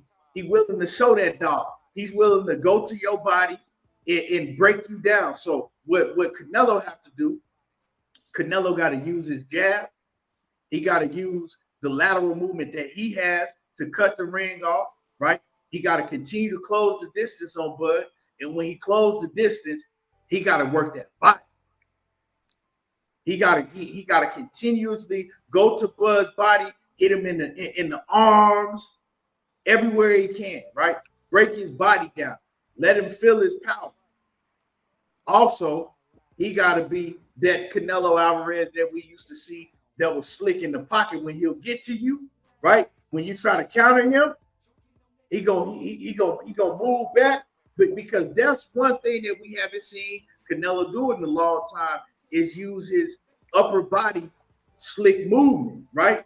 And then counter with the fast hands, right? Yeah. So he got to be able to do that, use his defense ability and turn his defense into offense with his counter punching, right? At mid-range and on the inside, like Canelo used to do. If he does that, right, and he does it consistently work on Terrence Crawford's body to break him down, he can win the fight. And he might be able to stop Terrence Bud Crawford, right? Because Bud Crawford, no matter what people say, he's not used to fighting with that much weight on him. When them later rounds come, right, and he been hitting you in your arms and your body and breaking you down for 10 rounds, 9-10 rounds, that's when the fight slow down. And that's when the fight comes to Canelo Alvarez's pace where he wanted it. Right? Right. Then he can make Terrence Crawford go into survival mode. That's the type of fight that Canelo has to fight to be able to beat Bud Crawford. But like I said, does Canelo still got that in him to where he wanted like that? And to me, he don't show that. He showed that he want that path. When a fighter start, like when Canelo was fighting the Triple G's and those fights, he still wanted to be great. He still had something to prove. Now he like, I do what I want. I ain't got nothing to prove. He don't want to be great. His mindset ain't that. And when you don't think that you the best, because if he thought he was the best, he would have fought David Benavidez. We wouldn't even been talking about no Terrence Crawford. Man, Keep it above. He felt in his mind that he was still the best. We wouldn't be having a conversation about no goddamn Terrence Crawford right now. Nobody was calling for no Terrence Crawford. We was the real boxing fans, right? And no disrespect, this ain't no slight to Terrence Crawford, right? A great fighter, but ain't no real live diehard boxing fan was calling for no Terrence Bud Crawford fight. Even the Bud, like we was calling for Canelo Alvarez and David Benavidez. And we would have had that fight. We would be talking about that fight right now if Canelo felt that he was still the best and he felt that he still had something to prove. He don't feel that way. He get to that. How many years? How many years do you think it's been like that? At least 3 years? I think 3. I think that he really stopped. He really got to the point to where he felt that, okay, I proved everything I need to prove after he beat Triple G that second time. Because I think to him, right, because people got to go back and you got to go back down the timeline. He ain't want to fight Triple G for a minute, right? And I think one of the things that got him in the ring with Triple G is when Triple G started, because, you know, they built Triple G on HBO to look invincible. You know what I'm saying? Oh, man, this guy, he was better than Marvin Hagler. He's the best middleweight ever. He was just monster. Anything he touches is going to sleep. They built him up like that on HBO. So a lot of these fighters, right? A lot of these fighters, they were scared to get in the ring with Triple G. Let's keep it a buck. Daniel Jacobs, before he fought Triple G, he was scared to get in the ring. He admitted it. They told Peter Quillen to get in the ring with Kid Chocolate about Triple G. They was like, I ain't fighting him. They gonna have to pay me such and such money to get in the ring with him, right? So a lot of fighters were, they was afraid to get in the ring with Triple G, and especially with that build that they put on him. They made him look like a fucking, a real boogeyman, a real invincible, right? Yeah. So I think that what led Canelo up to saying, you know what, I'm gonna fight, is when Daniel Jacobs fought him. first, my man, Kell Brook fought him, right? And Kell Brook was kind of putting hands on Triple G. He was. You know what I'm saying? Yeah, he broke his face. Yep. And then but even though that fight only went like what 5 rounds, I think it went 5 rounds. Even though it only went like 5 rounds, everybody started sitting back and saying, "Damn, we see some holes in Triple G game. Yep. He could not be like what they building him to be, right?" And then he went on to fight Daniel Jacobs. Daniel Jacobs finally took the fight out because he wouldn't take the fight before. And when Daniel Jacobs got knocked down by Triple G and shook off that nervousness that he had, because he said it himself, he said he was like, man, you know what? His power ain't actually like, I can take this shit. Let's fight. Then the fight was on. And you see Daniel Jacobs exposed a lot of shit in Triple G. He looked, he ain't look invincible no more. And then that's when Canelo Alvarez was like, you know what? Let's get it popping. Before that, Canelo, remember, Oscar De La Hoya was, they had to script Canelo and some more shit. Like he ain't want to fight Triple G. But I think he still had that in him though, to where he was like, I need to prove to everybody, like I can beat him. And then he took that rematch against Triple G, right? He's like, okay, I lost. Okay, I'm gonna show y'all I'm better than him because I believe that after he fought Triple G the first time, I seen it. I think that he was like, okay, you know what? I didn't shook the nervousness off. I actually can beat these dudes. I can actually beat it. And he wanted to prove to the world that at that time in that weight division, he was the best in the world. And to beat Triple, and the only way he could prove it is by beat Triple G. I think he did that. And then I think that after that, I think that he was kind of, you know what I'm saying, like moving around. You see he go up to 175, but he'll pick off the weakest link. And I still believe the only reason he ever fought Bivol is because Bivol had 3 fights before that and he wasn't really looking that good. Yeah, it was a cherry pick gone wrong for sure. Bivol wasn't looking that good the 3 fights that he fought before Canelo. And so Canelo thought he was going to go up there. You know what I'm saying? I'm going to pick him off. I ain't going to fight Bitterbeef because that's the fight that they were trying to make. They were trying to make the Bitterbeef fight. He ain't want to fight the Bitterbeef fight. So I think that ever since he beat Triple G, after that, it was kind of like, you know, he ain't really I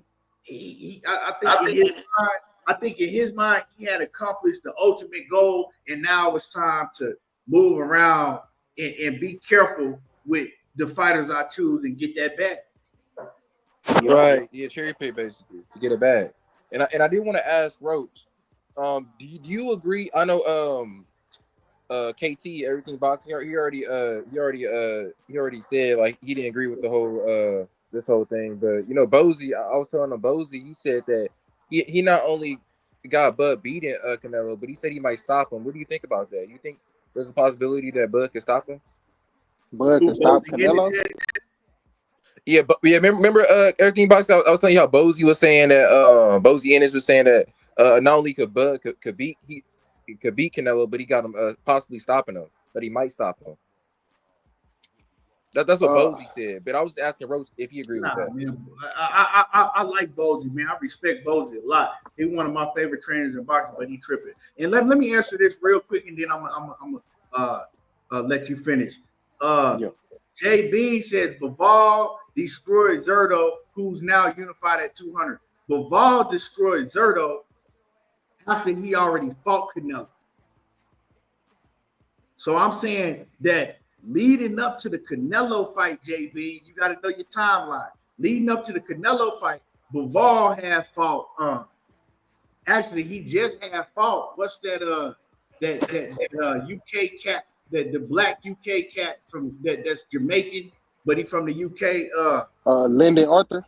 Nah, he had fought. Man, what the dude is? He like a C-level fighter. and he gave Bivol a tough fight. Man, what's his name, man? Because I bet on him on one of them turkey cards. He got his ass beat. I was mad as hell. Well, I'm gonna go back.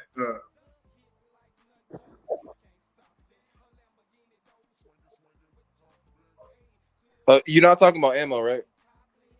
Nah, Ammo from Craig Richards. Yeah, he had been like he went to UD against Craig Richards. He didn't look that good. He fought that dude before Craig Richards. He fought Gilberto Castillo, some no-name fighter. He ain't look good in that. He fought a dude, Solomon. But so that's a Khabib looking dude, right? He looked like he's from Khabib camp. Who? The Umar dude. He looked like he like from Khabib camp or something like that. I remember. Okay, I remember that fight. Yeah, Bivol had fought like 3 fights in a row, and he ain't looked that good. Like he ain't looked that good, right? And then Canelo, because at that time, Bivol wasn't looking like the Bivol that we know. You know what I'm saying? Because he was kind of like looking lackluster. The commentators was talking about like, he only fight up to the level of his competition.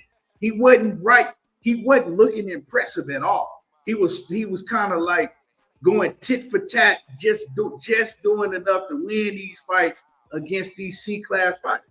So Canelo, man, jumped his ass up in there and thought it was gonna be sweet. And I ain't gonna lie, I thought Canelo was gonna whoop him. I'm gonna keep it a buck. Because the way that I had seen Bivol, I said, oh man, he cherry picking Bivol. Like Canelo gonna whoop him. And yeah, Bivol surprised me. But ever since then, like Bivol has stepped his game up. I think Bivol one of them fighters that fight to the level of his competition. Yeah. He that fights to the level of his competition. So if you put him in there against a Rudy Poo, he gonna give you a performance to where you like, man, he won, but he ain't really do nothing. If you put him in there against a great fighter, he gonna, raise the bar. And that's what Bivol do, man. And that's how he fooled Canelo. He fooled Canelo. Can't nobody tell me no difference. Canelo thought he was cherry picked.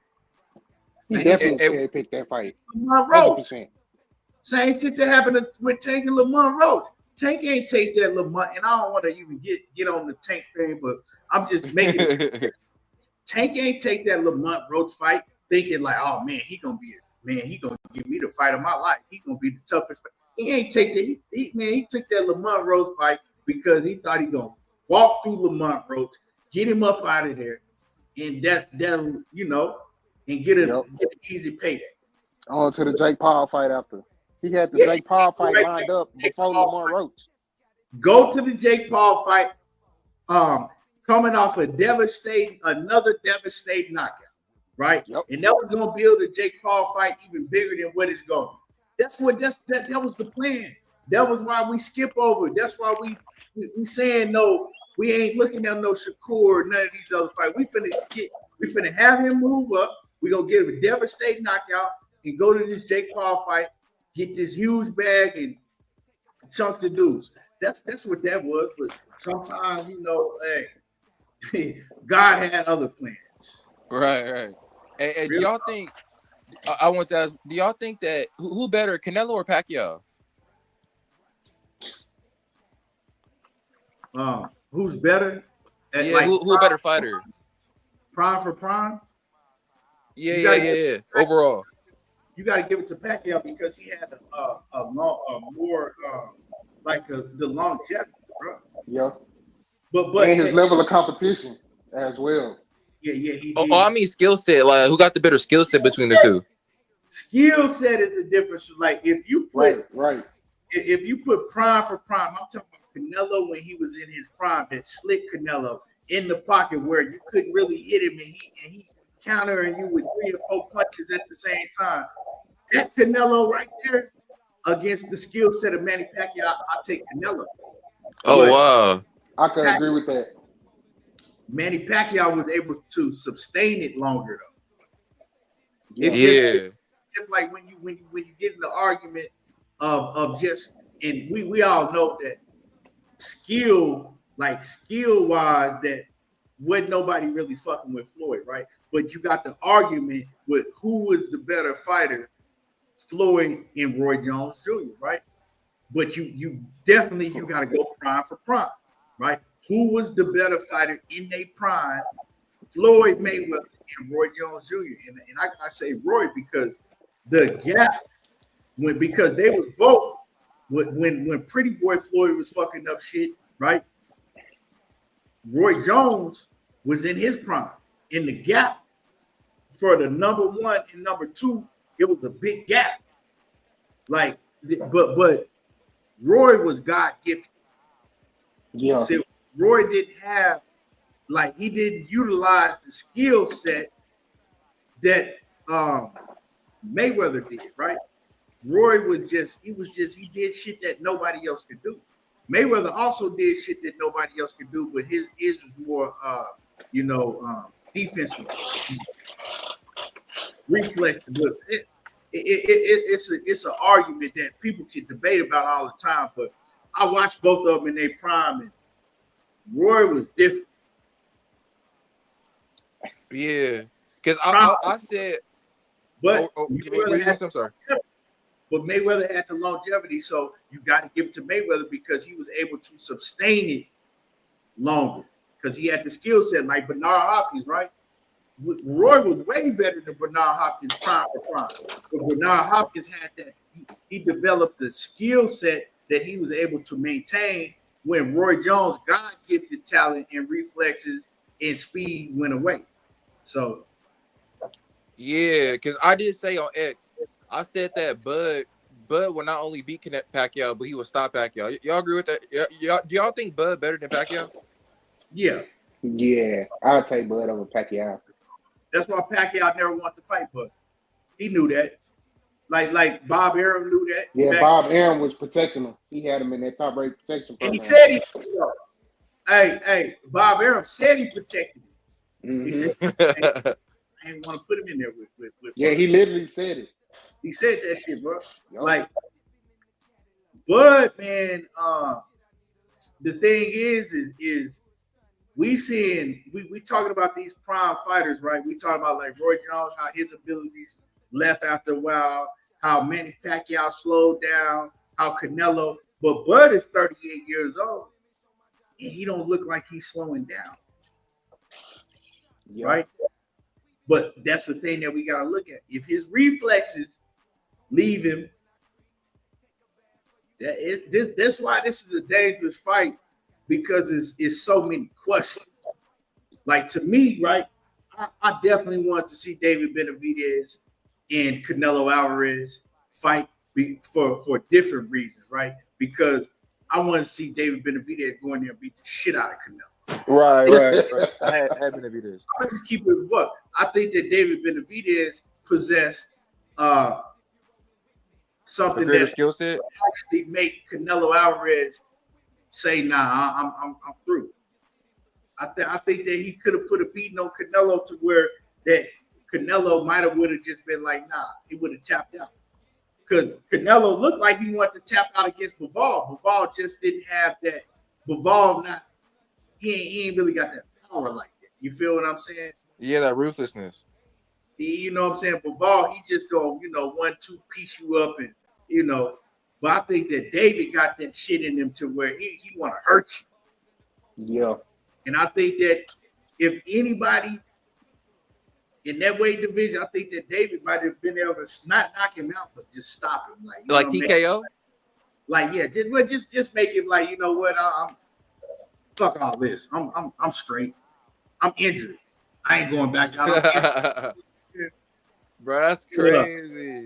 But I think that Canelo and Crawford is more of an intriguing fight because it got so many questions. Everybody got questions about this fight. You feel what I'm saying? Like, even though I'm picking Crawford, my motherfucking heart gonna be my shit gonna be beating hella fast when they ring that bell. Really? You gonna be nervous? Yeah. Now, I already know Bud coming on. I already know Bud winning, man. I ain't gonna be nervous. I don't know, bro. Like like I said, bro, like this is how you test yourself. Are you willing to take the bread that you got and put your money on? You feel what I'm saying? Because a lot of big fights I can name, and I'm like, if there was Benavidez versus Canelo, how much you want me to put on? Hey, what we talking about? How much you want to bet? Because I'm confident. Wait, so everything boxing, you will be nervous if Benavidez was fighting Canelo? You will be nervous for Benavidez? No. I said I wouldn't be nervous. Oh, okay. I'll put my money on. I would be willing to put money, right? However much on David Benavidez to whoop on Canelo, right? Bud, I'm picking Bud, but I wouldn't be willing to put a lot of money on Bud to win the fight because it's an intriguing fight. It's a lot of questions. We got a lot of questions on both ends. You got questions for Canelo. You got questions for Bud. But I think at the end of the day, I think that Bud is, I think we could all agree that he is the better fighter all around, right? If you just said how he's a better fighter. Yeah, for sure. We gotta see if Bud can look like he do at 168, like he was looking at 147 and 154. Bro, if that happens, bro, I'm running out my house, bro. Man, you know. Aircraft carriers say all the questions with Bud, not Canelo. I mean, we got a lot of questions with Canelo. I broke them down. Can he go back to that Canelo that was hungry? Aircraft, stop it. Back to that active Canelo that's gonna cut off the ring. That's not just gonna be lazy and mad because you're not standing right there. You know what I'm saying? It's a lot of questions you got about Canelo and Bud. It ain't just one sided. Like I got questions about both of them. You know, of course, I'm gonna speak on Bud more because I'm riding with Bud, but I got a question for both of them. Yeah, I agree with that. I feel like I'm so confident. I'm just like we were saying, Bud is the greater fighter. He got the better skill set all around. So like that's why I'm so confident in Bud's abilities. I don't know, bro. Them two weight classes, bro. My bad cutting you off, but no, them two weight classes, bro. Oh yeah, okay. You with the weight, yeah, bro. Like his body. We don't know if his body's acclimated. But let me ask you this then. Hold on, let me just say this real quick. In my opinion, if Crawford would have took a fight at like 60 or like 68, you know what I'm saying? I'd say even 60. Like, all right, you fought Medjamov at 54. I feel like he should have took a fight at 60. Then he should have took the fight at 68. Because you ain't fighting like Diego Pacheco or some shit like that. You know what I'm saying? Like, bro, you going for the gusto. Like, goddamn, bro. Like, you didn't move up. You moved up and you fighting Canelo, nigga. Like, yeah. What I said earlier, Roach. That's what I said. I said, man, this nigga, he ain't moving up and just fight. You know what I'm saying? No trouble or something. He moving up to the you know what I'm saying, King Joffrey Jordan. To the best of the division. Yeah. That boy came straight into the league and said, man, I want the Showtime Lakers. You know what I'm saying?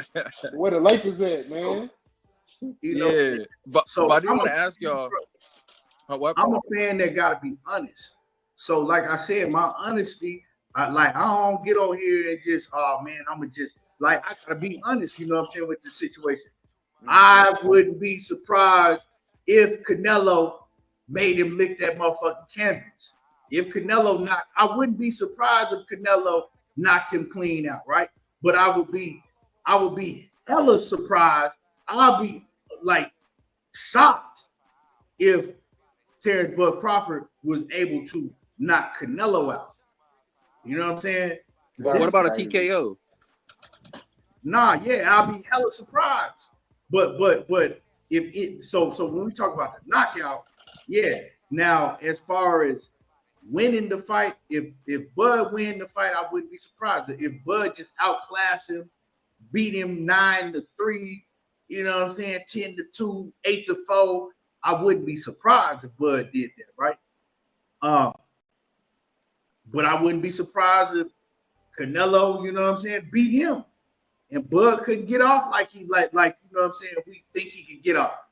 Yeah, because it's different. Yeah, I wouldn't be surprised if Bud go in there and he, you know, his legs give out. He can't really move and utilize the ring like that with that weight. So it's a lot of questions both ways. It ain't just me thinking that, oh man, Canelo can't do this, and man, we got questions for both of these fighters, because at the end of the day, these are both elite level fighters at the highest degree, at the top. We're not talking about one fighter is an elite fighter that's going in there against a fighter that's a C-level fighter, or a fighter that ain't never been on this type of stage, man. Canelo been there and done way more than what Crawford has been and done. Like you know, his resume is way better. He done been in much bigger fights back, like, you know. So I mean, it's just this is a uphill battle for Terrence Crawford to climb. But if anybody can do it, I'm gonna ride with Bud. If anybody can do it, you gotta ride with Bud, because, like I said, man, he is an elite level athlete, and he got that dog in him. That motherfucker's a dog. Like, he know how to bite down and go and get it if he need to bite down and go and get it. And I'm gonna ride with somebody like that every day of the week over somebody that is sleeping on silk sheets. That's, you know, it's like, shit, I'm just trying to move around and see what the biggest bag y'all can get. That's the thing that I didn't like leading up to the Errol Spence fight.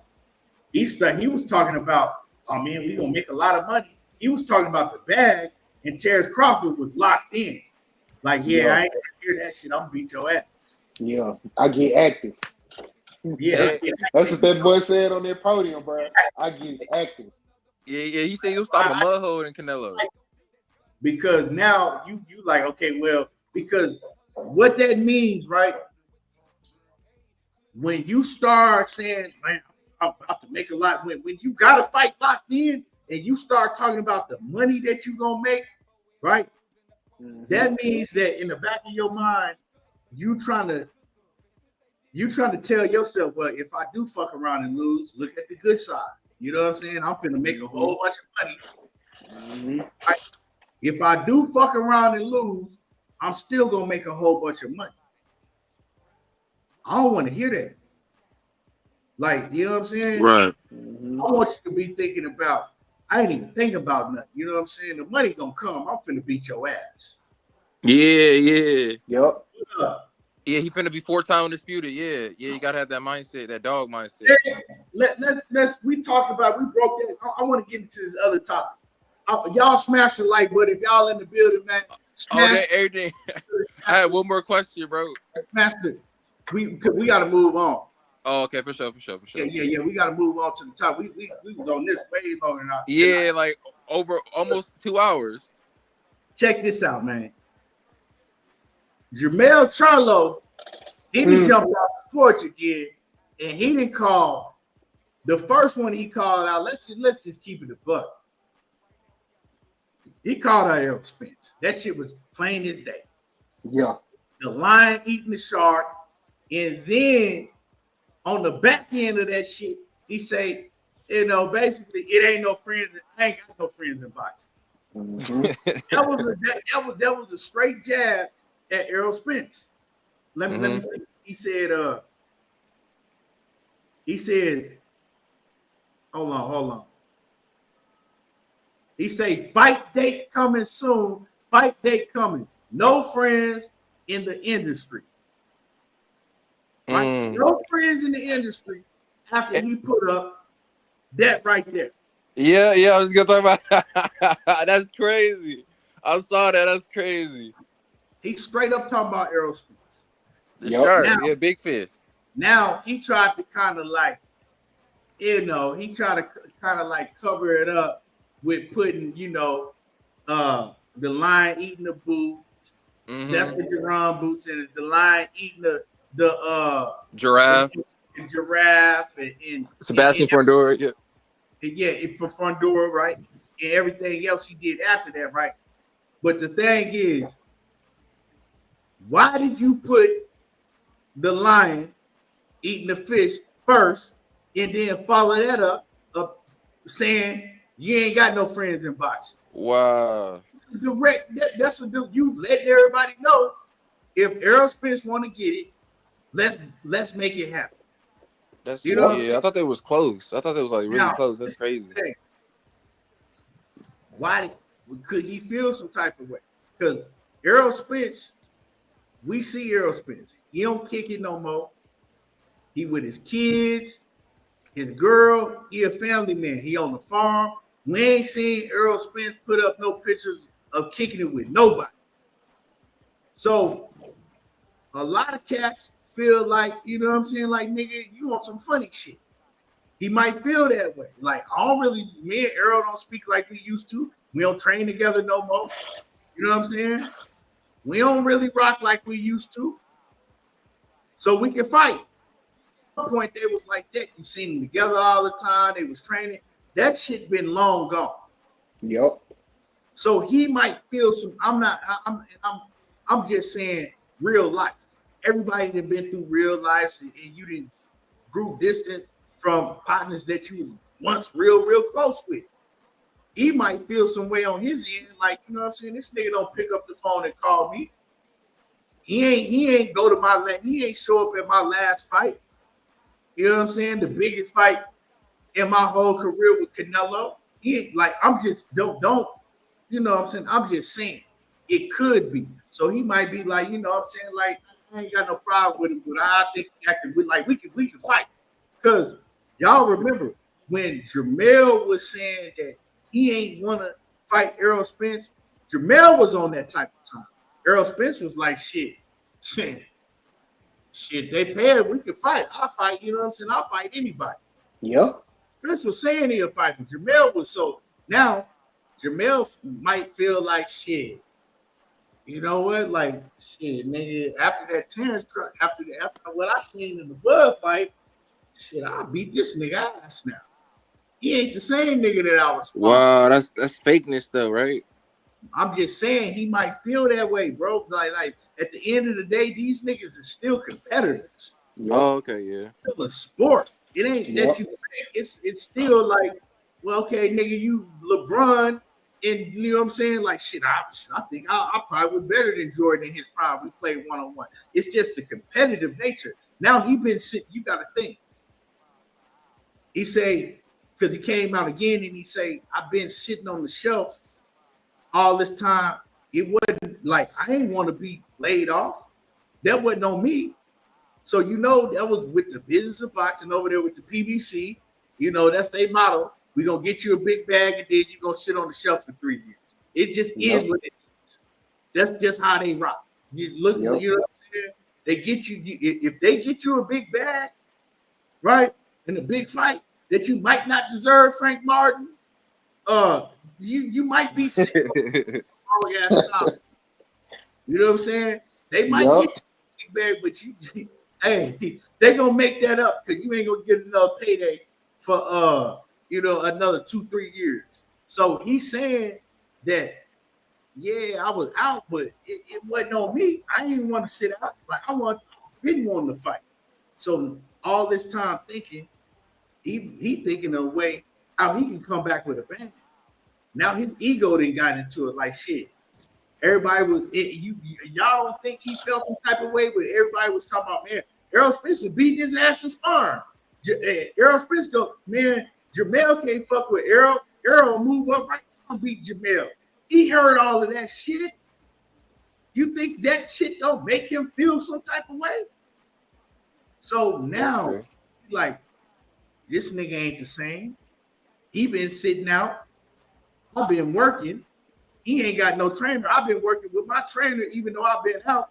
Shit, you know what I'm saying? Hey, what was that? What's popping now? What you say, huh? Just like the nigga in school, you know, that might used to beat your ass, then y'all get older, and you like, nigga, what's popping now? Yeah. Shit, you remembering that shit from 15 years ago. He done forgot about the shit, but you still remembering. You know what I'm saying? You didn't get a growth spurt. Now you want to see what's popping. So that's like you know what I'm saying? Jermell could have that in his head because you got to ask yourself, why was out of all these 154 pounders, why is Errol Spence the first one that you win at? Mm-hmm. Feel what I'm saying? So he was feeling some type of way. He just ain't gonna come out and say it. So yeah, man, I would love to see the fight. I think it's the perfect fight. I think they need to fight because he been on the shelf. Your ass been on the shelf longer than him, but y'all both been on the shelf about damn near the same amount of time, right? Yep. And it's both of y'all need a big fight. That is a huge fight. Hey, you can put that bitch in Jerry's World. You selling out Jerry's World with that? Oh, Houston? Oh, you build it Houston versus Dallas. Houston versus Dallas already got a big rivalry. They don't fuck with each other like that already. That's gonna be that's gonna be the Million Man March again. Come on. Right. That's gonna be the Million Man March again. If for those who know what the Million Man March was and what I'm saying, that stadium, that Jerry's World gonna be the Million Man March. Jerry's World. They get together and lock up, they're gonna pack that bitch out. You know what I'm saying? They're gonna pack that out. And man, like for real, that fight need to happen. That's a fight that need to happen. Like that's a mega fight. If you want to come back with a mega fight, PBC, right? Jerry's World, and I don't give a fuck. Everybody, like, no disrespect to Tank, but everybody always talking about Tank can sell Tank. He still ain't outsold Errol Spence. Besides that one fight with Ryan Garcia, Errol Spence was the nigga. Oh, it was Errol Spence and Deontay Wilder. Those were the two biggest, consistently the biggest pay-per-view sellers over there. Well, we ain't talking about when Manny Pacquiao and like Canelo. We talking about between the black fighters. Those were the two. Tank still ain't caught them. Besides that one fight, right? It was Errol Spence. Errol Spence was the nigga that was the pay-per-view king over there. Consistently doing 300 plus thousand. Errol Spence. No, huge shows, packing out Dallas Cowboy Arena, packing out the LA the Staples Center. So that it was Errol Spence. So, you know, and then Jermell Charlo, he got a big following too. So if you put them two together, could Errol Spence and Jermell Charlo, if they build it right, could it do bigger numbers than Errol Spence and Terrence Crawford did? Oh, that's tough. It depends on the undercard. I feel like, all right, so Spence Crawford didn't need a good undercard. You know what I'm saying? Charlo Spence definitely gonna need a good undercard, or Spence Charlo, however you want to call it. It's gonna need an undercard. Yeah, but they can put it's gonna need an undercard. But the thing is that if they build it right, Houston versus Dallas, a big rivalry, the return of Errol Spence, like because the Terrence Crawford Errol Spence fight got bigger because of Terrence Crawford. And I'm gonna get at the Terrence because Terrence Crawford got bigger. He did his world tour. Terrence Crawford did what he was supposed to do as far as building himself into a star. That Terrence Crawford Errol Spence fight got bigger after the fight, right? Yeah. Now, people want to know what Errol Spence is going to look like on the comeback. Then you got Jermell Charlo, right? His name probably got bigger because he fought Canelo. So the people that didn't know Jermell Charlo before, they know him now because he fought Canelo, right? That was a big fight. You want to know what he gonna look like with his comeback. So you got two fighters coming back, and you want to know what they're gonna look like. Plus, if you build a story right with the Derrick James, it's gonna be all type of shit that's leaked. Like, Errol Spence was doing this to to Charlo, and Charlo might have been doing this to Errol Spence and Sparring. If they build that shit right, bro, and promote it right, man, I think it could do bigger numbers than Errol Spence and Bud Crawford. But the thing is that that's an if, because we know that PBC don't always promote their fights like they should. They don't put the budget behind the promotion like they should all the time. I think this is a fight that the storyline, it could be crazy with this fight. Like a lot of secrets. Storyline could be crazy as fuck. Yeah, hey, I did want to ask you regarding Charlo. Oh, what were you gonna say, Rush? My bad. No, I was just saying friends turn foe. You know, that's always a classic. That's always gonna classic sales. Yeah. Boxing should be like more like WWE in regards to like the storylines and stuff like. I was watching a clip where, you know, y'all remember when George Foreman was having that exhibition match when he fought 5 people, bro. Like Muhammad Ali, he was there in the commentary section. It was like some WWE stuff. Like he was there, he was trolling them and stuff like that. Like I wish they had more of like that, those theatrics like that in boxing. Like I would like to see, like, let's say Jake Paul Tank fight, but Jake, he pulls on a troll and like he lets Shakur come out instead. Like, you know what I mean? Like I think that would be fire.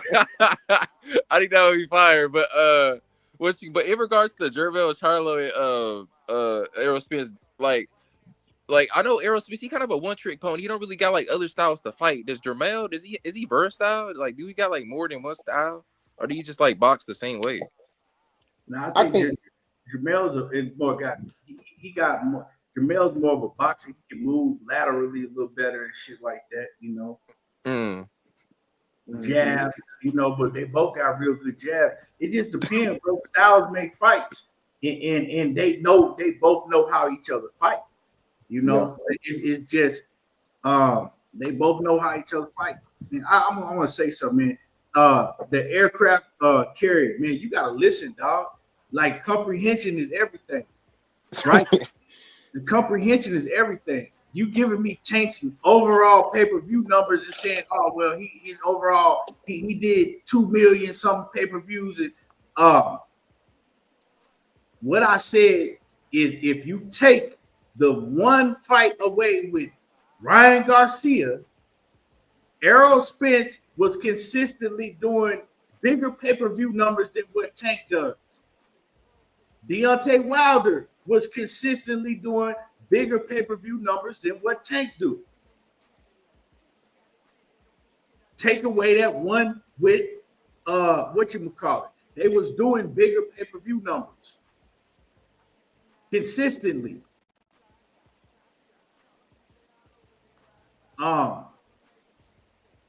Tank and Ryan Garcia, they exploded with that one with that 1.2 million or whatever they did that one fight. But you ain't come back and do that same shit.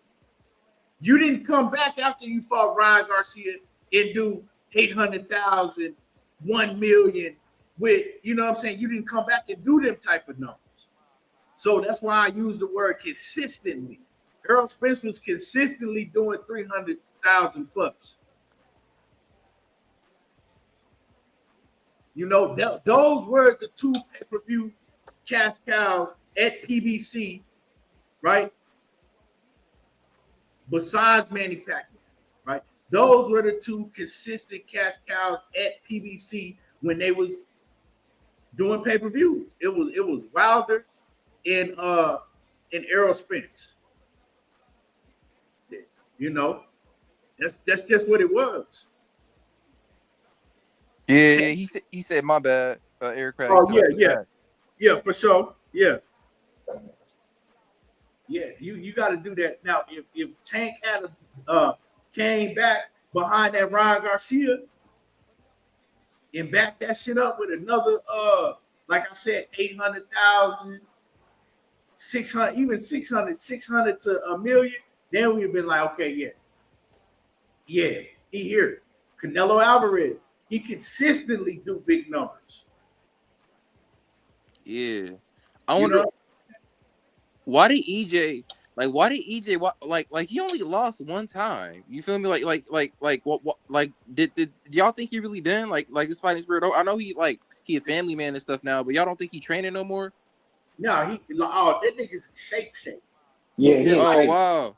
He Yeah, is shape better than, he in better shape than he was looking. Well, let me say this.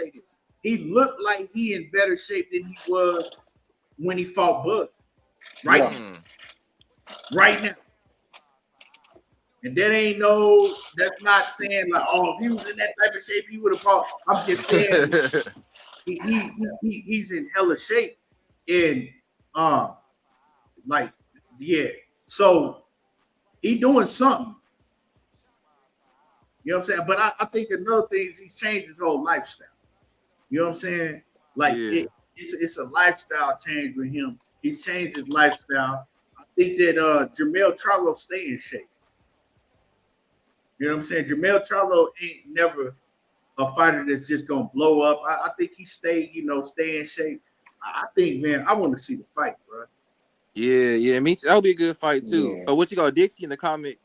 Man, you gotta stop Baby and Spence, Dixie. We know the accident was horrible, man. He had 2 great performances after that. Yeah. I feel like people who bring that stuff up, they like to nitpick at like the Bud fight or whatever. But yeah, man, like we know that about Spence, man.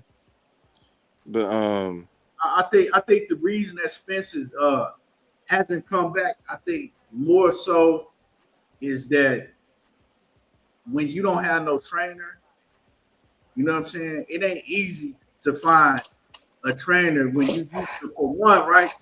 He don't want to leave Dallas. You feel what I'm saying? He with his kids every day. Like, you know what I'm saying? He with his kids every single day. His kids in sports. He invested into his daughters and their sports. And his son, he with them every single day. So now you got to get up and you got to leave for 3 months, 4 months, or whatever with a brand new trainer and and you can't take your kids. He's not gonna do that. And then say if you stay in Dallas, who gonna train? You know what I'm saying? Yeah. Who gonna train to get that type of a trainer? You gonna have to leave Dallas.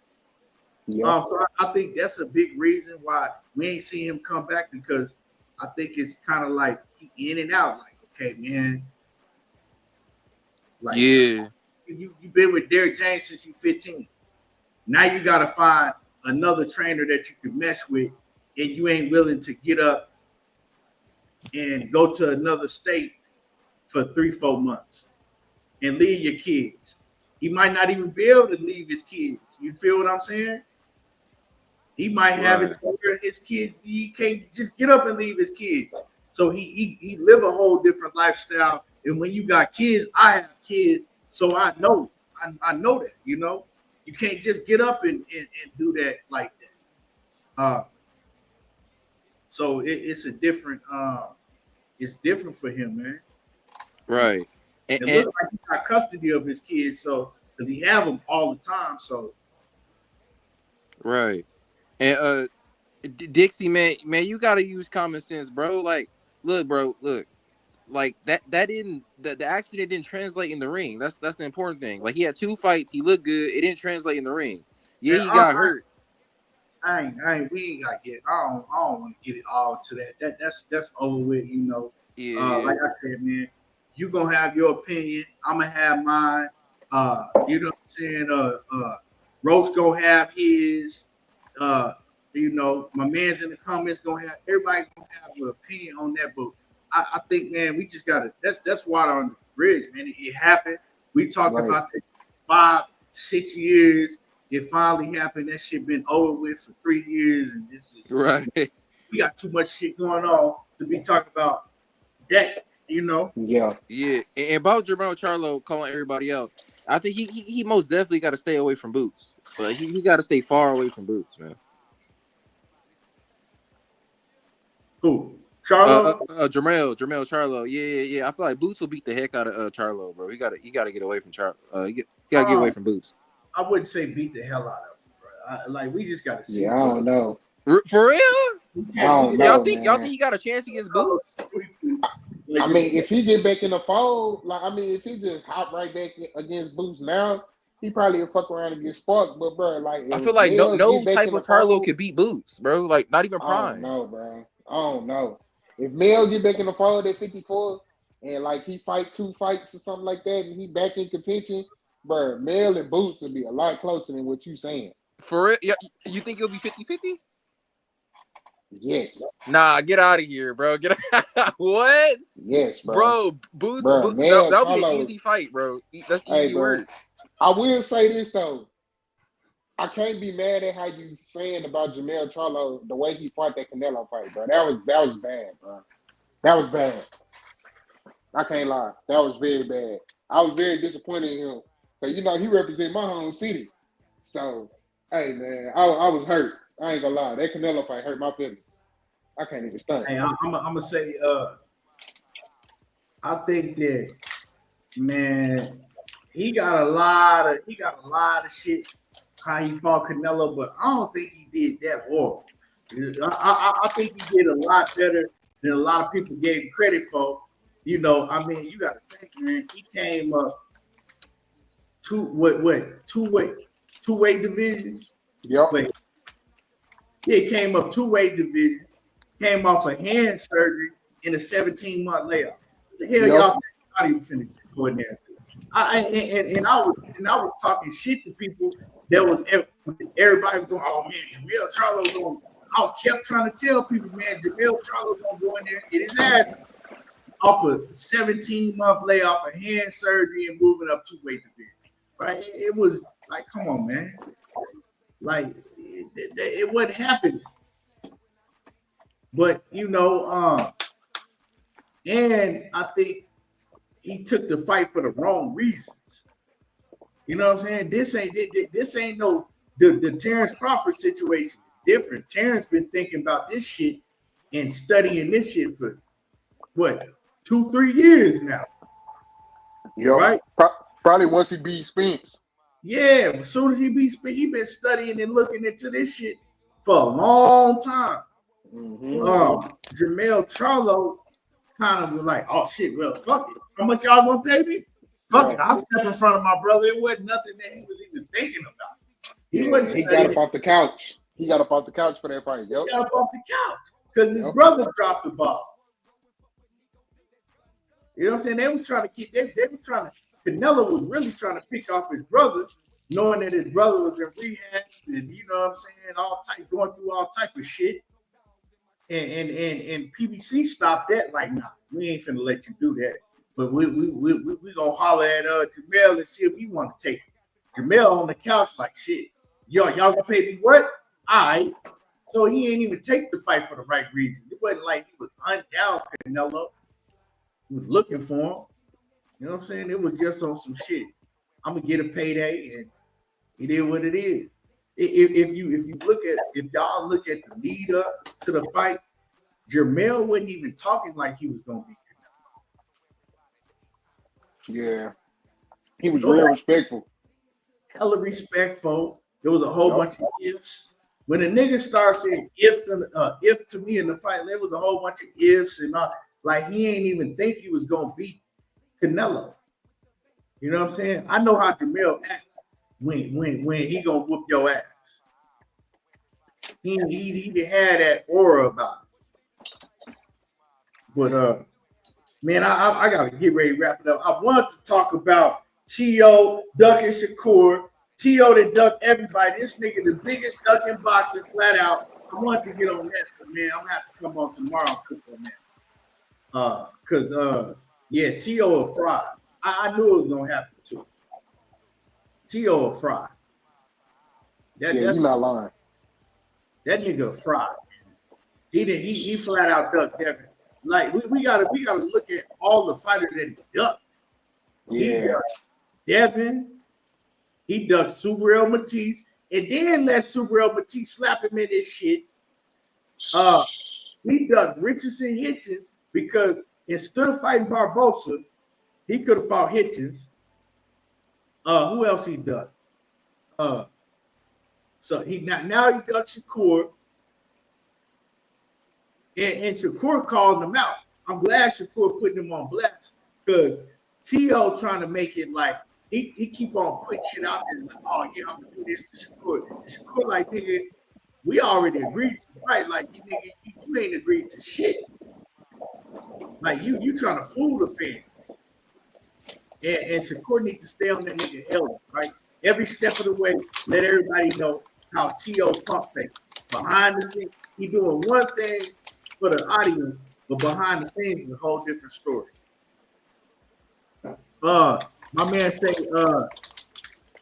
is Lubin working with Coach Cunningham for the Virgil fight? I hope so, man. That's another fight, man. It's so many fights. It's so many fights, man, that that's coming up. Virgil Ortiz and Lubin, that's another one. That's and I'm a huge Lubin fan, but that's a bad style matchup for Lubin, man. Yeah, I see him getting stopped. I hate to say it, but I see him getting stopped.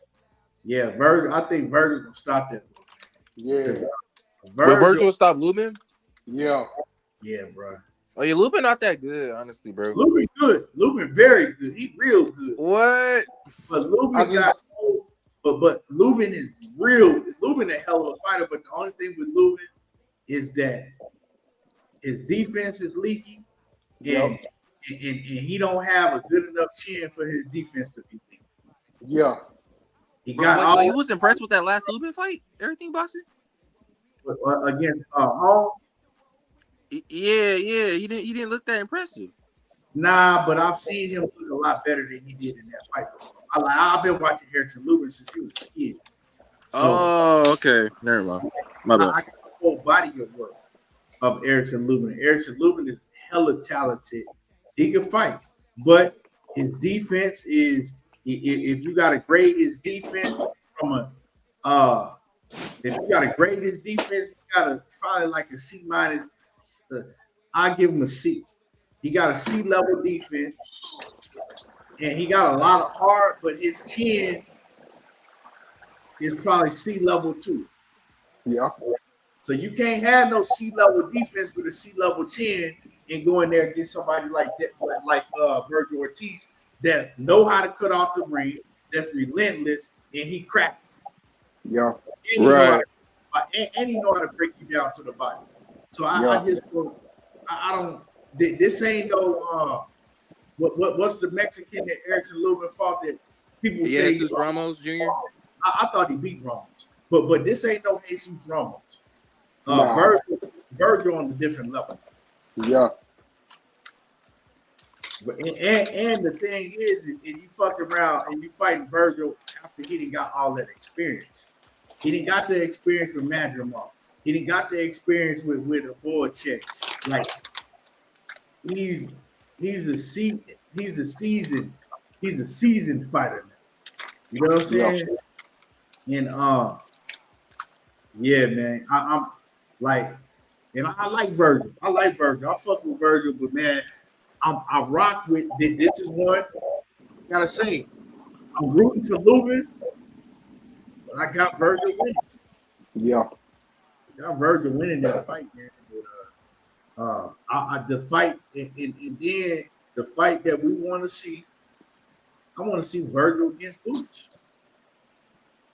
I think that heck yeah, that's one of the biggest fights in boxing.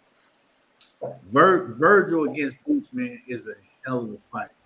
Yeah. 6 Cali Factor say he got Lubin beat Virgil. What? Are you crazy? I mean, Lubin got it's possible. Fight. It's possible. Lubin got to fight the perfect fight, and he got to use his distance and his size. And he got to be defensively responsible for 12 rounds. Yeah. And he can't get into no toe-to-toe. You know what I'm saying? He can't let Virgil walk him into his fight, right? Yeah. He got to make Virgil fight his fight. If Boots fight Virgil fight, he ain't got no chance. But it's a hell of a fight because Boots like to get. Not Boots. Lubin. I keep saying Boots. I meant to say Lubin. Right? Yeah. Lubin, bro. Lubin, he'll get in slugfest, right? Down, especially down the stretch because That's why he need to be with Kevin Cunningham, because Kevin Cunningham is gonna make sure that he's safe. That's one thing about Kevin Cunningham. No matter what, he gonna make sure that you in tip-top condition. And that's one thing with Lubin. He's not always in tip-top condition. Mm-hmm. Lubin is one of them fighters that blow up. He blow up in weight. He be walking around 200 plus pounds and shit sometimes. I've seen Lubin big as hell outside of camp. You know what I'm saying? Come into camp, and then he got to have a fat camp. If he do this shit with Virgil, Virgil is gonna stop him late.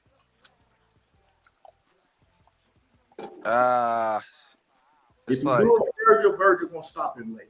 So if Lubin gotta already be in shape going into camp, and if he go in there having a fat camp, he can call it night. He gonna lick that campus. Motherfucker, he gonna sniff all of the blood off that campus. Oh wow, damn. Exactly what that campus smell like.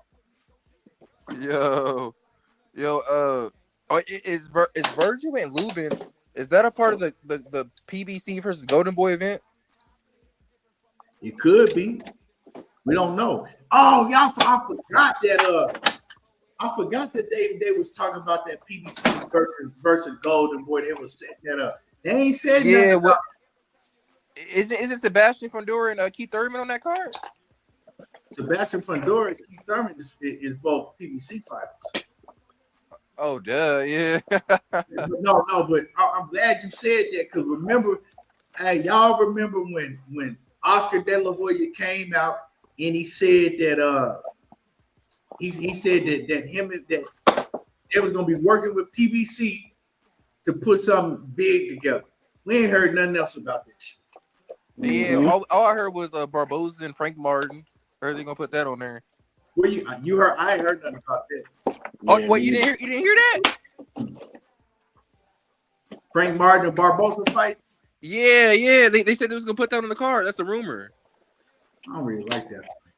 For real?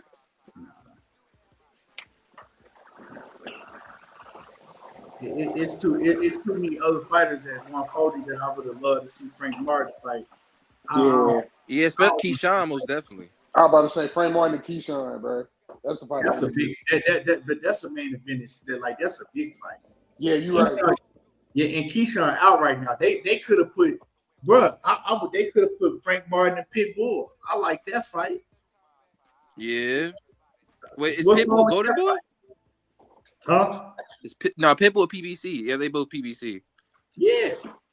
They could have put Frank Martin and Edwin De Los Santos. Yeah. Oh, I think Edwin at 135 though.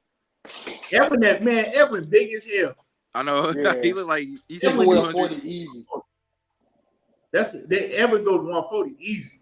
He big as hell.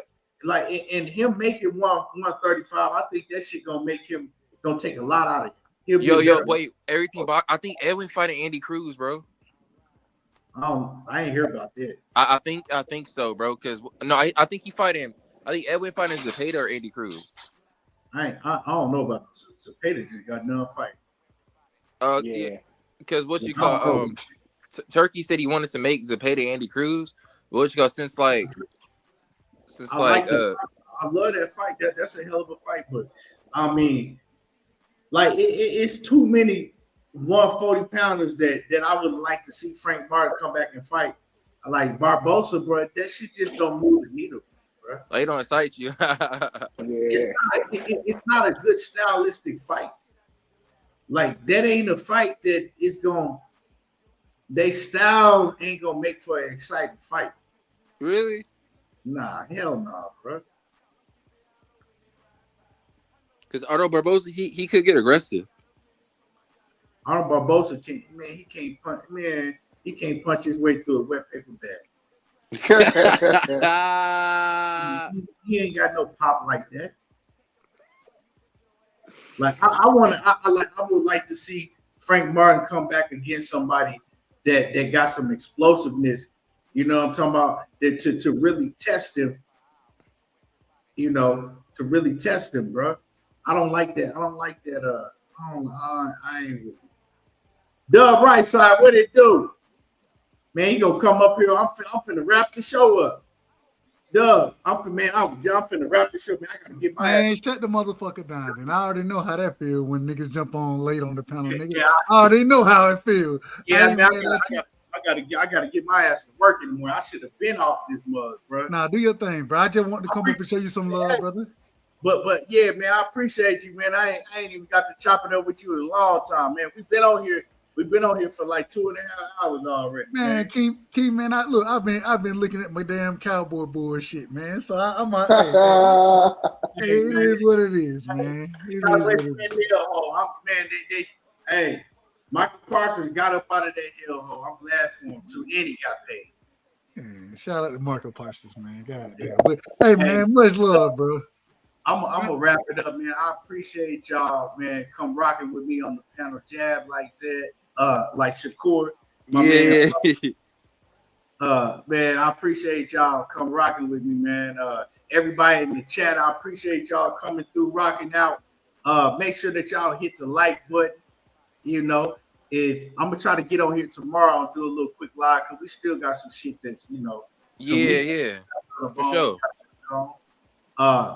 But yeah, man, I appreciate y'all. Make sure y'all hit the like button and I'm out. Oh, for sure, for sure. We appreciate you too, man. This was great boxing talk, man. Yeah, hell yeah. For sure. For sure.